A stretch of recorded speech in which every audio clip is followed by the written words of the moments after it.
ഏവർക്കും മാസ്റ്റർ കി അക്കാഡമിയുടെ പുതിയൊരു ക്ലാസ്സിലേക്ക് ഏവർക്കും സ്വാഗതം. അപ്പോൾ നമ്മൾ ഇന്ന് വന്നിരിക്കുന്നത് നമ്മൾ സയൻസ് ആൻഡ് ടെക്നോളജിയുടെ അല്ലേ നമ്മുടെ ഡിഗ്രി പ്രിലിംസ് എക്സാം എടുത്തു. നമ്മൾ സയൻസ് ആൻഡ് ടെക്നോളജിയുടെ 5 മാർക്കാണ് അല്ലേ സയൻസ് ആൻഡ് ടെക്നോളജിയുടെ ആ ഒരു സബ്ജക്റ്റിൽ.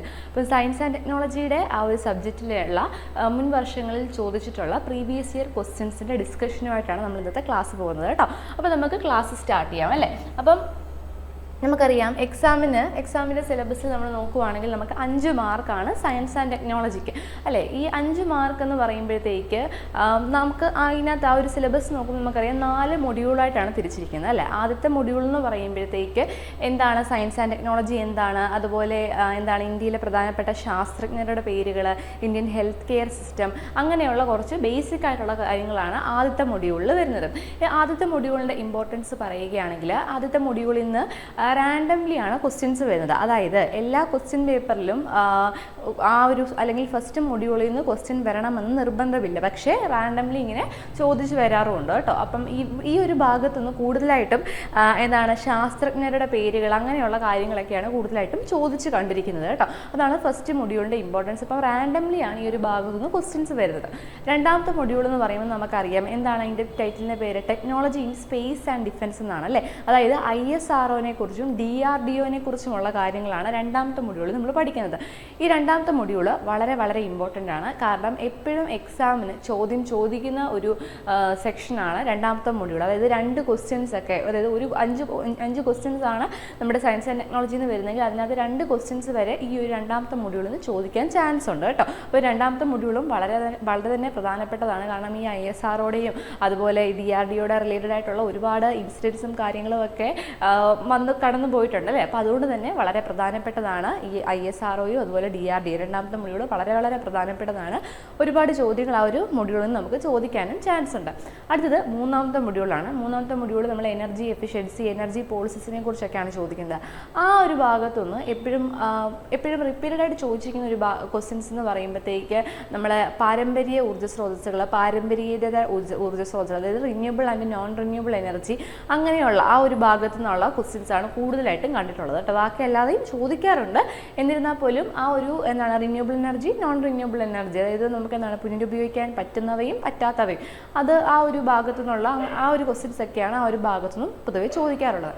പിന്നെ നാലാമത്തെ മൊഡ്യൂൾ എന്ന് പറയുമ്പോഴത്തേക്ക് വളരെ ഇമ്പോർട്ടൻ്റ് ആണ് എൻവയോൺമെൻ്റ് ആണ് കേട്ടോ. എൻവയോൺമെൻ്റ് ആണ്. ആ എൻവയോൺമെൻറ്റിൻ്റെ ഭാഗത്തുനിന്ന് കൂടുതലായിട്ടും നമുക്ക് കോമൺലി നമുക്ക് അറിയാവുന്ന കുറച്ച് ക്വസ്റ്റ്യൻസ് ഒക്കെ പൊതുവേ കണ്ടിട്ടുണ്ട്. അതായത് ജനറൽ ആയിട്ടുള്ള കുറച്ച് ക്വസ്റ്റ്യൻസുകൾ, അതുപോലെ തന്നെ ഓരോരോ സ്ഥാപനങ്ങളുണ്ടല്ലോ, അതായത് ഇൻ്റർനാഷണൽ ഓർഗനൈസേഷൻസും കാര്യങ്ങളൊക്കെ ഉണ്ടല്ലോ, ആ ഇൻ്റർനാഷണൽ ഓർഗനൈസേഷൻസിനെ കുറിച്ചും ഒക്കെ ചോദിക്കാറുണ്ട്. അവയുടെ എന്താണ് ആസ്ഥാനം എവിടെയാണ്, അതിൻ്റെ സ്ഥാപകൻ ആരാണ്, അതുപോലെ അതിൻ്റെ ഫുൾ ഫോം എന്താണ്, അങ്ങനെയുള്ള കാര്യങ്ങളൊക്കെ ആ ഒരു നാലാമത്തെ മൊഡ്യൂളായ എൻവയോൺമെൻറ്റിൽ നിന്ന് പൊതുവെ ചോദിക്കാറുണ്ട് കേട്ടോ. അപ്പോൾ ഇങ്ങനത്തെ ക്വസ്റ്റ്യൻസ് ഒക്കെ, അതായത് ഈ ഒരു സയൻസ് ആൻഡ് ടെക്നോളജിയുടെ ഡിഗ്രി പ്രിലിംസിൻ്റെ എപ്പോഴും തന്നെ റിപ്പീറ്റഡ് ആണ് ക്വസ്റ്റ്യൻസ്. അതായത് നമ്മൾ ചോദിക്കുന്ന സെക്ഷനിൽ നിന്ന് തന്നെ റിപ്പീറ്റഡ് ആയിട്ട് കുറേ ചോദ്യങ്ങൾ ചോദിച്ചിട്ടുണ്ട്. അപ്പോൾ ഈ ഒരു എക്സാമിന് അങ്ങനെ വേണമെങ്കിൽ നമുക്ക് പ്രതീക്ഷിക്കാം. ഇല്ലെങ്കിൽ പുതിയൊരു ടോപ്പിക്കിൽ നിന്ന് നമുക്ക് വേണമെങ്കിൽ ക്വസ്റ്റ്യൻസ്, ഇതുവരെയും ചോദിക്കാത്ത കുറേ ടോപ്പിക്കുകളൊക്കെ നമ്മുടെ ഈ ഒരു സിലബസിനകത്തുണ്ട്. അപ്പോൾ ആ ഒരു ഭാഗത്തുനിന്നും വേണമെങ്കിൽ നമ്മളോട് ക്വസ്റ്റ്യൻ ചോദിക്കാം. അപ്പോൾ ഞാനിവിടെ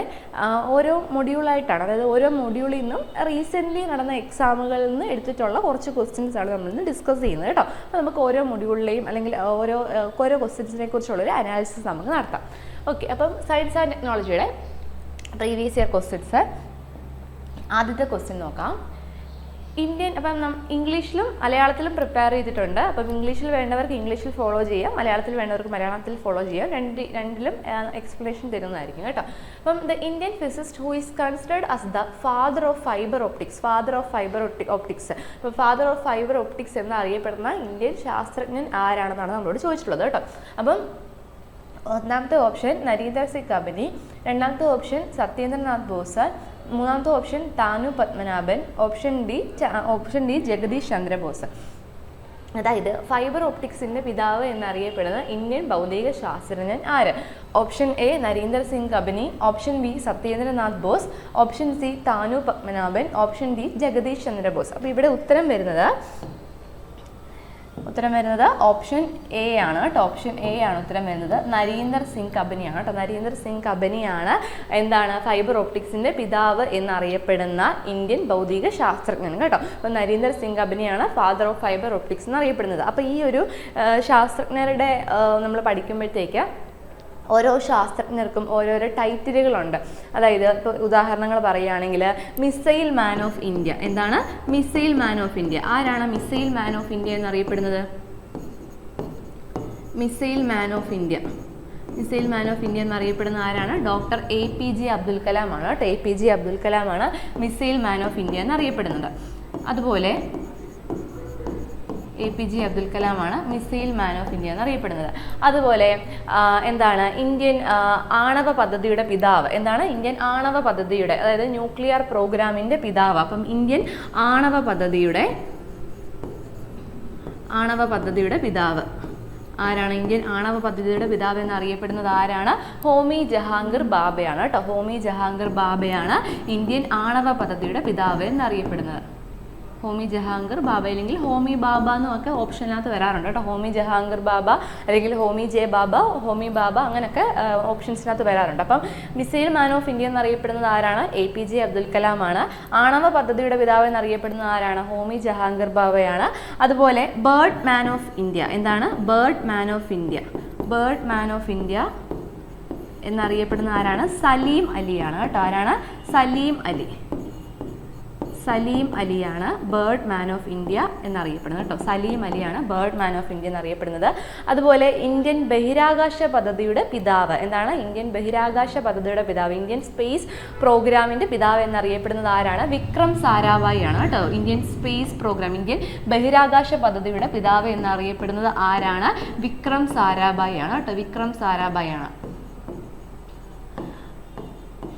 ഓക്കെ. അതുപോലെ ഇന്ത്യൻ ആറ്റം ബോംബിന്റെ പിതാവ് എന്നറിയപ്പെടുന്നത് എന്താണ്? ഇന്ത്യൻ ആറ്റം ബോംബിന്റെ പിതാവ് എന്നറിയപ്പെടുന്നത്, ഇന്ത്യൻ ആറ്റം ബോംബിന്റെ പിതാവ് എന്നറിയപ്പെടുന്നത് ആരാണ്? രാജരമണയാണ് കേട്ടോ. രാജരമണയാണ്. അപ്പം ഇങ്ങനെ ഓരോ ഞാൻ കുറച്ച് ശാസ്ത്രജ്ഞരുടെ പേരുകളാണ് ഇവിടെ കൊടുത്തിട്ടുള്ളത്. അപ്പം ഇതുപോലെ പല ടൈറ്റിലുകളിൽ അറിയപ്പെടുന്ന ശാസ്ത്രജ്ഞരുണ്ട്. പിന്നെ APJ അബ്ദുൽ കലാം നമ്മുടെ പ്രധാനപ്പെട്ട ഒരു മിഷനായിരുന്നു പോക്രാൻ 2 മിഷൻ എന്ന് പറഞ്ഞാൽ കേട്ടോ. DRDOയുടെ ഒരു പ്രധാനപ്പെട്ട മിഷനാണ് പോക്രാൻ 2 മിഷൻ. അപ്പം പോക്രാൻ 2 മിഷൻ്റെ സമയത്ത് അതിനെ ഓപ്പറേഷൻ ശക്തി എന്നാണ് ആ പോക്രാൻ 2 മിഷൻ അറിയപ്പെടുന്നത്. ആ പോക്രാൻ 2 മിഷൻ്റെ സമയത്ത് APJ അബ്ദുൽ കലാമിന് ഒരു പേര് അറിയപ്പെട്ടിട്ടുണ്ടായിരുന്നു, ക്യാപ്റ്റൻ പൃഥ്വിരാജ് എന്ന പേരിൽ അറിയപ്പെട്ടിട്ടുണ്ടായിരുന്നു. അപ്പം അങ്ങനെയൊക്കെയുള്ള നിക് നെയിംസോ അങ്ങനെയൊക്കെയുള്ള ഓരോ ശാസ്ത്രജ്ഞരും ഒക്കെ അറിയപ്പെടുന്ന ഓരോരോ പേരുകളുണ്ട്, ഓരോരോ ടൈറ്റിലുകളുണ്ട്. അപ്പം അങ്ങനെയുള്ള കാര്യങ്ങൾ ജസ്റ്റ് ഒന്ന് നോക്കി വെച്ചേക്കുക കേട്ടോ. ഇത് റീസെൻ്റ്ലി നടന്ന ഒരു എക്സാമിൻ്റെ ചോദ്യമാണ് കേട്ടോ. അപ്പം ഫാദർ ഓഫ് ഫൈബർ ഓപ്റ്റിക്സ് ആരാണ്? നരീന്ദർ സിംഗ് കബനിയാണ്. മിസൈൽ മാൻ ഓഫ് ഇന്ത്യ എന്നറിയപ്പെടുന്ന ആരാണ്? ഡോക്ടർ APJ അബ്ദുൽ കലാം ആണ്.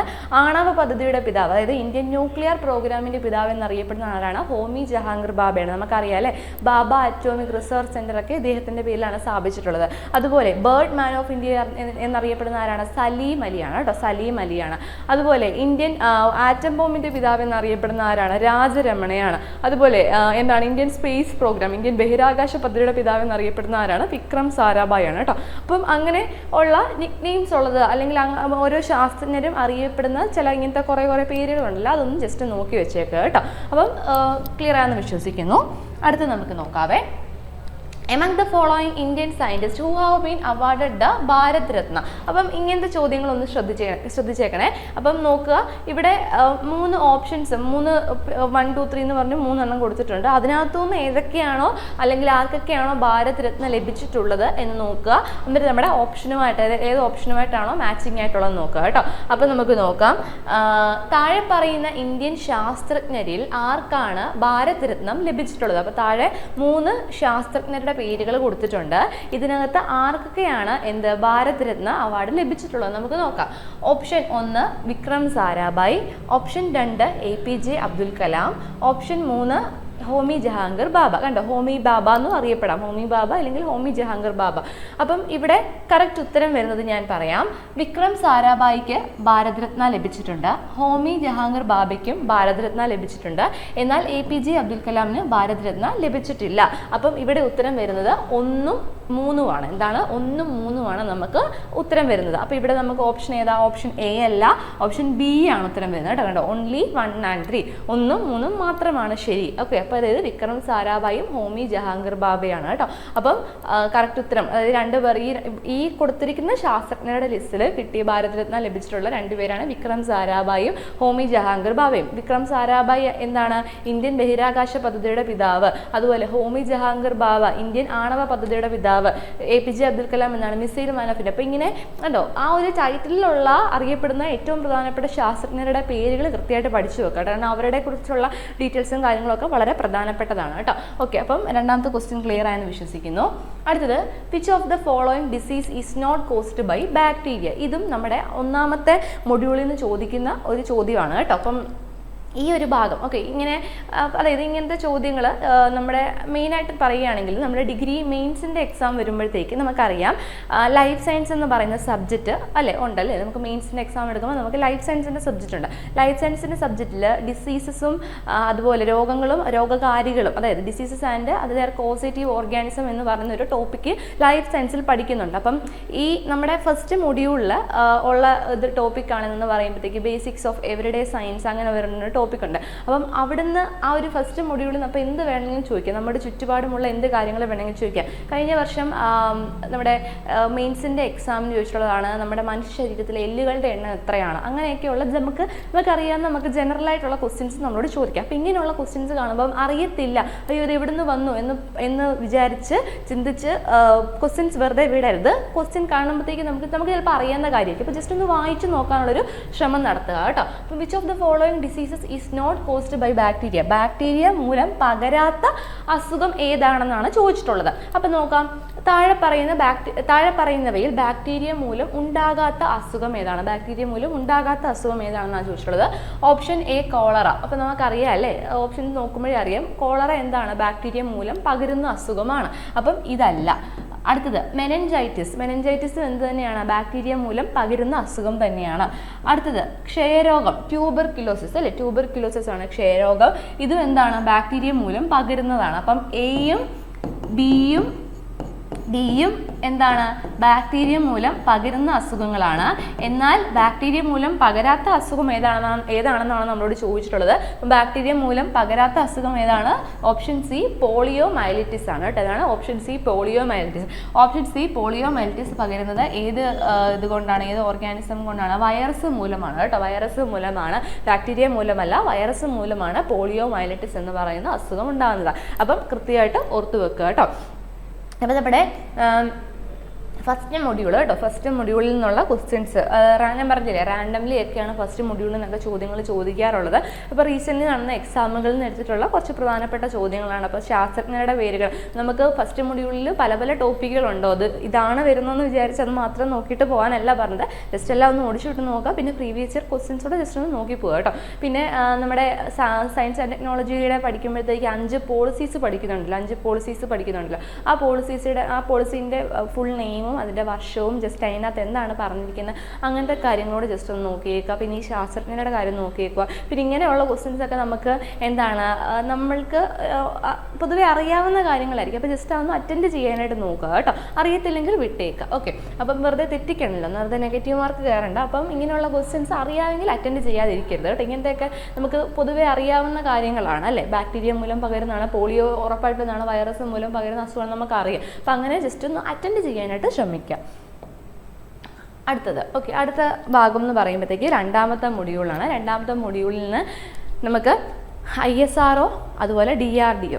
ISROയുടെ ബേസിക് കാര്യങ്ങൾ തൊട്ട് ഇപ്പോൾ ഈ ക്വസ്റ്റ്യൻ നിങ്ങൾക്ക് കാണുമ്പോൾ മനസ്സിലാകും ISROയുടെ ഹെഡ് ക്വാർട്ടേഴ്സ് എവിടെയാണെന്നാണ് ചോദ്യം വന്നിരിക്കുന്നത്. അപ്പം ISROയുടെ ബേസിക് ആയിട്ടുള്ള കാര്യങ്ങൾ തൊട്ട് ISROയുടെ ലേറ്റസ്റ്റ് ആയിട്ടുള്ള മിഷൻസ് കംപ്ലീറ്റഡ് ആയിട്ടുള്ളതും ഇല്ലെങ്കിൽ ലേറ്റസ്റ്റ് ആയിട്ടുള്ള ന്യൂസുകളും, അതായത് കറണ്ട് അഫെയർ എന്ന് പറയുന്ന ഒരു സെക്ഷൻ ഈ ഒരു ഭാഗത്തു നിന്നാണ്, അതായത് ISROയുടെ ഭാഗത്തു നിന്നാണ് കറണ്ട് അഫയേഴ്സ് കൂടുതൽ നമ്മൾ ചോദിച്ചിട്ടുള്ളത്. അപ്പം നമ്മുടെ ഈ സെക്ഷൻ്റെ ക്ലാസ്സിൻ്റെ ലാസ്റ്റത്തെ ഭാഗത്ത് നമ്മൾ കുറച്ച് കറണ്ട് അഫയേഴ്സ്, അതായത് പ്രധാനമായിട്ടും ISROയുടെയും പിന്നെ അതുപോലെ തന്നെ എൻവിയോൺമെൻറ്റിൻ്റെ ഭാഗത്തു നിന്ന് റാംസർ സൈറ്റുകളെ കുറിച്ചൊക്കെ ചോദിക്കാറുണ്ട്. അപ്പം അത് ഈ സെക്ഷൻ്റെ അവസാനം നമ്മുടെ ക്വസ്റ്റ്യൻസ് എല്ലാം കഴിഞ്ഞതിന് ശേഷം അവസാനത്തെ ഭാഗത്ത് ഞാൻ ഇൻക്ലൂഡ് ചെയ്തിട്ടുണ്ട് കേട്ടോ.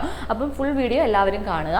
അപ്പം എന്താണ് ഏറ്റവും ബേസിക് ആയിട്ടുള്ള ISROയുടെ ഡീറ്റെയിൽസ് മുതൽ അപ്ഡേറ്റഡ് ആയിട്ടുള്ള സ്പേസ് മിഷൻസ് വരെ എല്ലാവരും അറിഞ്ഞിരിക്കുക കേട്ടോ. അപ്പം നോക്കാം. Where is the headquarters of Indian space research organisation. അപ്പോൾ എന്താണ് ഇന്ത്യൻ സ്പേസ് റിസർച്ച് ഓർഗനൈസേഷൻ അല്ലേ, ISRO. എന്താണ് ISROയുടെ ഹെഡ് ക്വാർട്ടേഴ്സ് എവിടെയാണ്, എന്താണ് ISROയുടെ ഹെഡ് ക്വാർട്ടേഴ്സ് എവിടെയാണെന്നാണ് ചോദിച്ചിട്ടുള്ളത്. അപ്പോൾ നോക്കാം. ന്യൂഡൽഹി, തിരുവനന്തപുരം, ശ്രീഹരിക്കോട്ട, ബാംഗ്ലൂർ. കറക്റ്റ് ഉത്തരം വരുന്നത് ബാംഗ്ലൂരാണ് കേട്ടോ. ഓപ്ഷൻ ഡി ആണ് ഉത്തരം വരുന്നത്. ഓപ്ഷൻ ഡി ബാംഗ്ലൂരാണ് ഉത്തരം വരുന്നത്. പിന്നെ ഒരു കൺഫ്യൂഷൻ വരാൻ ചാൻസ് ഉള്ളത് ശ്രീഹരിക്കോട്ട അല്ലേ. ശ്രീഹരിക്കോട്ട എന്ന് പറയുമ്പോഴത്തേക്ക് ആന്ധ്രാപ്രദേശിലുള്ളതാണ് ശ്രീഹരിക്കോട്ട. സതീഷ് ധവാൻ സെൻറ്റർ ശ്രീഹരിക്കോട്ട. അവിടെ എന്ന് പറയുമ്പോഴത്തേക്ക് അവിടെ നിന്നാണ് പല റോക്കറ്റും എന്ത് ചെയ്യുന്നത് ലോഞ്ച് ചെയ്യുന്നത് കേട്ടോ. ലോഞ്ചിങ് സ്റ്റേഷനാണ്, വിക്ഷേപണ കേന്ദ്രമാണെന്ന് പറയുമ്പോഴത്തേക്ക് ശ്രീഹരിക്കോട്ട. അപ്പം ആ ഒരു പേരും ISROയുടെ കാര്യങ്ങൾ നോക്കുന്ന ആൾക്കാർക്ക് മനസ്സിലാവും. ആ ശ്രീഹരിക്കോട്ട എന്ന് പറയുന്ന പേര് നമ്മൾ ന്യൂസിലാണെങ്കിലും ഇല്ലെങ്കിൽ നമ്മൾ കേൾക്കാറുള്ള ഒരു സ്ഥലമാണ് കേട്ടോ. അപ്പം ഈ ഒരു എന്താണ് സതീഷ് ധവാൻ സ്പേസ് സെൻറ്റർ ശ്രീഹരിക്കോട്ടയിൽ നിന്നാണ് റോക്കറ്റുകളൊക്കെ വിക്ഷേപിക്കുന്നത്, വിക്ഷേപണ കേന്ദ്രമാണ്.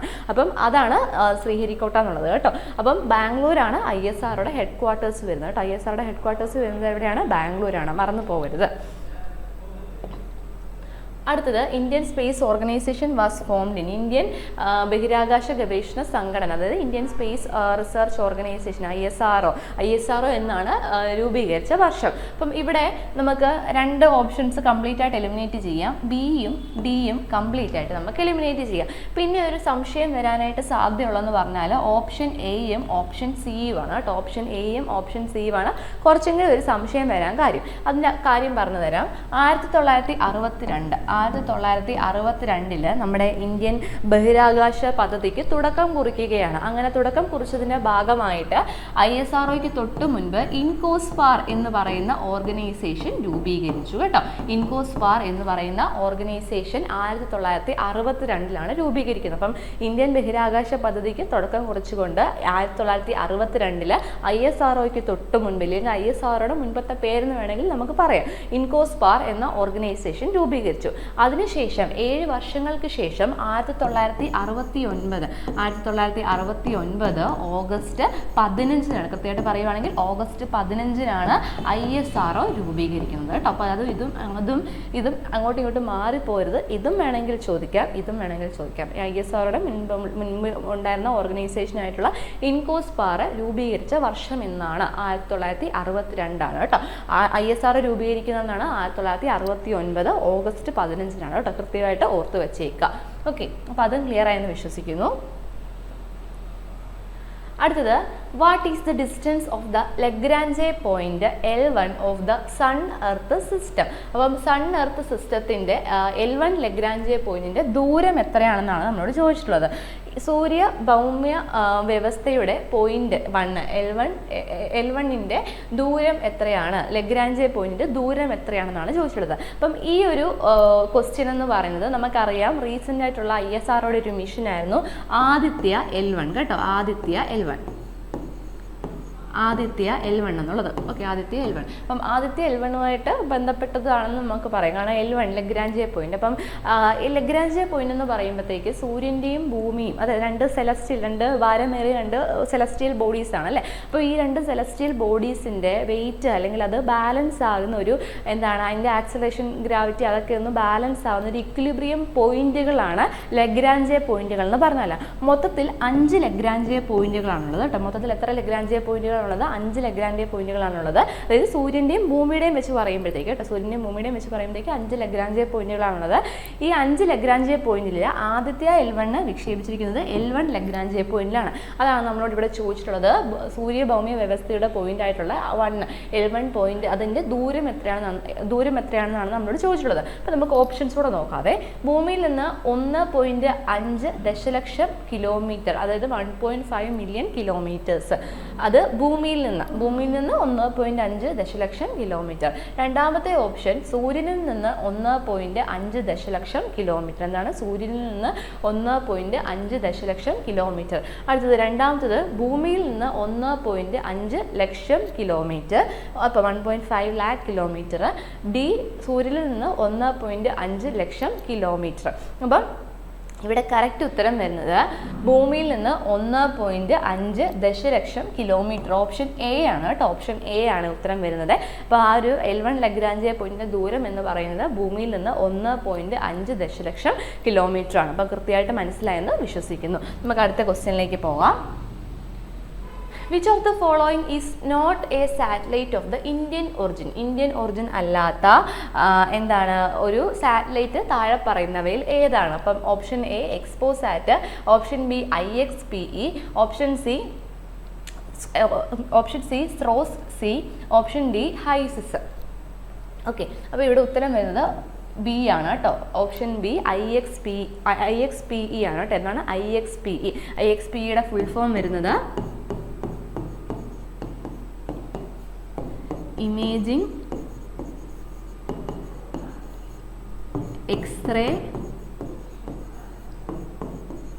പൊളാരിമെട്രി എക്സ്പ്ലോറർ എന്നാണ് കേട്ടോ IXPയുടെ ഫുൾ ഫോം വരുന്നത്. എന്താണ് IXPയുടെ ഫുൾ ഫോം വരുന്നത്? Imaging x-ray polarimetry explorer. ഈ ഒരു മിഷൻ എന്ന് പറയുന്നത് നാസയുടെയും, നമുക്കറിയാമല്ലോ US സ്പേസ് ഏജൻസിയാണ് നാസ എന്ന് പറയുന്നത്, നാസയുടെയും അതുപോലെ ഇറ്റാലിയൻ സ്പേസ് ഏജൻസി കേട്ടോ, ഇറ്റാലിയൻ സ്പേസ് ഏജൻസിയുടെയും കൂടെ ജോയിന്റ് മിഷനായിരുന്നു IXPE എന്ന് പറയുന്നത്. ഓക്കെ, അപ്പം നാസയുടെയും ഇറ്റാലിയൻ സ്പേസ് മിഷൻ അല്ല, ഇറ്റാലിയൻ സ്പേസ് ഏജൻസി. അപ്പം ഇറ്റാലിയൻ സ്പേസ് ഏജൻസിയുടെയും നാസയുടെയും കൂടെ ഉള്ളൊരു ജോയിൻറ്റ് മിഷനായിരുന്നു IXPE എന്ന് പറയുന്നത്. IXPE എന്ന് പറയുന്ന ഫുൾ ഫോം എന്നാണ് ഇമേജിംഗ് എക്സ്റേ പൊളാരിമെട്രി എക്സ്പ്ലോറർ എന്നാണ് കേട്ടോ. അടുത്ത ക്വസ്റ്റ്യൻ എന്താണ്? DRDOയുമായിട്ട് ബന്ധപ്പെട്ടാണ് കേട്ടോ. എന്താണ്? DRDO ആയിട്ട് ബന്ധപ്പെട്ട കുറച്ച് സ്റ്റേറ്റ്മെൻറ്റുകളാണ് കൊടുത്തിട്ടുള്ളത്. നമുക്ക് നോക്കാം. Which of the following statements about DRDO is or are correct? അപ്പം സ്റ്റേറ്റ്മെൻറ്റ് ടൈപ്പ് ക്വസ്റ്റ്യൻ വരുമ്പോഴത്തേക്ക് ശ്രദ്ധിക്കുക കേട്ടോ. അപ്പം കറക്റ്റ് എന്നാണ് ഇവിടെ കൊടുത്തിട്ടുള്ളത് അല്ലേ. ചിലപ്പം ഇൻകറക്റ്റ് ഏതാണെന്ന് ചോദിക്കാം, അതായത് ശരിയായവ ഏതാണ്, തെറ്റായവ ഏതാണ്, അങ്ങനെയും വേണമെങ്കിൽ ചോദിക്കാം കേട്ടോ. അപ്പോൾ നോക്കുക, DRDOയെ കുറിച്ചുള്ള താഴെ പറയുന്ന പ്രസ്താവനകളിൽ ഏതൊക്കെയാണ് ശരിയായിട്ടുള്ളവ? ഒന്നാമത്തെ പ്രസ്താവന, DRDO 1959 രൂപീകരിച്ചു. രണ്ടാമത്, ഇൻസാസ് ആയുധങ്ങൾ രൂപകൽപ്പന ചെയ്തിരിക്കുന്നത് DRDO ആണ്. മൂന്നാമത്തെ സ്റ്റേറ്റ്മെൻറ്റ്, DRDO ബഹിരാകാശ വകുപ്പിന് കീഴിലാണ്. എന്താണ്? DRDO ബഹിരാകാശ വകുപ്പിന് കീഴിലാണ്. അടുത്തത് നാലാമത്തെ ഓപ്ഷൻ, DRDOയുടെ ആസ്ഥാനം ബാംഗ്ലൂരിലാണ്. അപ്പം 4 സ്റ്റേറ്റ്മെൻറ്റുകളാണ് കൊടുത്തിട്ടുള്ളത്. ഓപ്ഷൻസ് നോക്കാം. Option A only 1, option B only 4, option C only 2 and option D all of the above. അപ്പോൾ ഇവിടെ ഉത്തരം വരുന്നത് ഓപ്ഷൻ സി ആണ് കേട്ടോ. ഓപ്ഷൻ സി only 2 ആണ് ഉത്തരം വരുന്നത്. അപ്പോൾ DRDOനെ സംബന്ധിച്ച് നമ്മൾ അതിൻ്റെ ബേസിക് ആയിട്ടുള്ള കാര്യങ്ങളും കൂടെ അറിഞ്ഞിരിക്കണം കേട്ടോ. അപ്പം ഇവിടെ ഉത്തരം വരുന്നത് എന്താണ്? ഓപ്ഷൻ സി only 2 ആണ്. അടുത്തത്, the major science objectives of Aditya L1 mission are. Okay, ഞാൻ ഓൾറെഡി തുടക്കത്തിൽ പറഞ്ഞിട്ടുണ്ട് ISROയുടെ ലേറ്റസ്റ്റ് മിഷൻസും കാര്യങ്ങളൊക്കെ കൃത്യമായിട്ട് പഠിച്ചു വെക്കണം. അതിനകത്ത് പ്രധാനപ്പെട്ടതാണ് ചന്ദ്രയാൻ 3 മിഷൻ, മംഗൾയാൻ, അതുപോലെ ആദിത്യ L1, അങ്ങനെയുള്ള കുറച്ച് ഇമ്പോർട്ടൻ്റ് ആയിട്ടുള്ള മിഷൻസുകളുണ്ട് കേട്ടോ. അപ്പോൾ അത് നമുക്ക് ലാസ്റ്റത്തെ സെക്ഷനിൽ ഡീറ്റെയിൽ ആയിട്ട് നമുക്ക് നോക്കാം. ഓക്കെ, അപ്പം എന്താണ് ആദിത്യ L1 മിഷനെ കുറിച്ചുള്ള 3 സ്റ്റേറ്റ്മെൻറ്റുകൾ കൊടുത്തിട്ടുണ്ട്. ഇതിനകത്ത് ഏതൊക്കെ സ്റ്റേറ്റ്മെൻറ്റുകളാണ് ശരി ഈ ഒരു ആദിത്യ L1 മിഷൻ്റെ ദൗത്യ ലക്ഷ്യത്തിൽ ഉൾപ്പെട്ടിട്ടുള്ളവയെന്ന് നമുക്ക് നോക്കാം. അപ്പം ആദിത്യ L1 ദൗത്യത്തിൻ്റെ പ്രധാന ലക്ഷ്യങ്ങൾ ഏതൊക്കെയാണ്? സോളാർ അപ്പർ അറ്റ്മോസ്ഫിയറിക്, അതായത് ക്രോമോസ്ഫിയറും കൊറോണയെക്കുറിച്ചുള്ള ചലനാത്മകതയെക്കുറിച്ചുള്ള പഠനം. രണ്ടാമത്തത്, സൗരോർജ്ജ പ്രതലത്തിൽ സുരക്ഷിതവും മൃദുലവുമായ ലാൻഡിംഗ് തെളിയിക്കാൻ. മൂന്നാമത്തത്, റോവർ സൂര്യനിൽ കറങ്ങുന്നത് കാണിക്കാനായിട്ട്. അങ്ങനെ 3 സ്റ്റേറ്റ്മെൻറ്റുകളാണ് കൊടുത്തിട്ടുള്ളത്. അപ്പം ഇവിടെ പറയുകയാണെങ്കിൽ രണ്ടാമത്തെ സ്റ്റേറ്റ്മെൻറ്റും തെറ്റാണ്, മൂന്നാമത്തെ സ്റ്റേറ്റ്മെൻറ്റും തെറ്റാണ്. ഇതുമായിട്ട് ബന്ധപ്പെട്ടത്, അതായത് ഇതിൻ്റെ ലക്ഷ്യവുമായിട്ട് ബന്ധപ്പെട്ടതാണെങ്കിൽ ഒന്നാമത്തെ സ്റ്റേറ്റ്മെൻറ്റ് മാത്രമാണ് കേട്ടോ ശരി. ഒന്നാമത്തെ പ്രസ്താവന മാത്രമാണ് ശരിയായിട്ട് വരുന്നത്. അപ്പോൾ ഇവിടെ നമുക്ക് നോക്കാം, ഉത്തരം വരുന്നത് ഓൺലി 1 ആയിരിക്കണം അല്ലേ, ഒന്നാമത്തെ ഓപ്ഷൻ മാത്രം ശരി. അപ്പോൾ ഇവിടെ ഉത്തരം വരുന്നത് ഏതാണ്? ഓപ്ഷൻ സി ആണ് കേട്ടോ. ഓപ്ഷൻ സി ഓൺലി 1 ആണ് കറക്റ്റ് ആയിട്ടുള്ളതെന്ന് പറഞ്ഞാൽ കേട്ടോ. അപ്പം ആദിത്യ L1 കുറിച്ചുള്ള ഡീറ്റെയിൽ ആയിട്ടുള്ള കാര്യങ്ങൾ അറിഞ്ഞിരിക്കണം, കൃത്യമായിട്ട് അറിഞ്ഞിരിക്കണം. അപ്പോൾ എന്താണ് ആദിത്യ L1 മിഷൻ എന്ന് പറയുമ്പോഴത്തേക്ക് എന്താണ് ഇതിൻ്റെ കൊറോണയെക്കുറിച്ചും ക്രോമോസ്ഫിയറിനെ, അതായത് സൺഡേ ഒരു അറ്റ്മോസ്ഫിയറിനെ കുറിച്ചുള്ള ഒരു സ്റ്റഡിയാണ്, അതിനെക്കുറിച്ചുള്ള ഒരു സ്റ്റഡിയാണ് ഇതിൻ്റെ ഒരു ലക്ഷ്യമെന്ന് പറയുന്നത് കേട്ടോ. അപ്പം ഓൺലി 1 ആണ് കറക്റ്റ് ആയിട്ടുള്ള ഉത്തരം കേട്ടോ. അടുത്തത്, which is India's first dedicated space astronomy observatory. അപ്പം ഇന്ത്യയിലെ ആദ്യത്തെ സമർപ്പിത ജ്യോതിശാസ്ത്ര നിരീക്ഷണാലയം ഏതാണ്? എന്താണ് ഇന്ത്യയിലെ ആദ്യത്തെ സമർപ്പിത ജ്യോതിശാസ്ത്ര നിരീക്ഷണാലയം ഏതാണെന്നാണ് ചോദിച്ചുള്ളത്. അപ്പോൾ എന്താണ് ഇന്ത്യൻ സ്പേസ് ഒബ്സർവേറ്ററി ഏതാണെന്നാണ്. അപ്പം ഇവിടെ നമുക്ക് എളുപ്പത്തിൽ തന്നെ മനസ്സിലാകും, ഉത്തരത്തിലോട്ട് നമുക്ക് വരാനായിട്ട് പറ്റും. ഇവിടെ ഉത്തരം വരുന്നതാണ് ആസ്ട്രോസാറ്റ് ആണ് കേട്ടോ. ആസ്ട്രോസാറ്റ് ആണ്, കാരണം ഇത് എലിമിനേഷനോട് നമുക്ക് ചെയ്യാനായിട്ട് പറ്റും. എക്സ്പോസാറ്റ് എന്ന് പറയുമ്പോഴത്തേക്ക് എന്താണ്? എക്സ്റേ പൊളാരിമെട്രി സാറ്റലൈറ്റ് മിഷനാണ്. ഓക്കെ, എക്സ്റേ പൊളാരിമെട്രി സാറ്റലൈറ്റ് മിഷനാണ്. അത് എന്താണ്? ഒരു സ്പേസ് മിഷനാണ്. ആദിത്യ L1 ഒരു സ്പേസ് മിഷനാണ്, ചന്ദ്രയാൻ 2 ഒരു സ്പേസ്. അപ്പോൾ ഇതൊക്കെ എന്താണ്? ബാക്കിയെല്ലാം സ്പേസ് മിഷനുകളാണ്. അപ്പോൾ ആദിത്യ L1 അല്ല, ചന്ദ്രയാൻ 2 അല്ല, എക്സ്പോസാറ്റും അല്ല.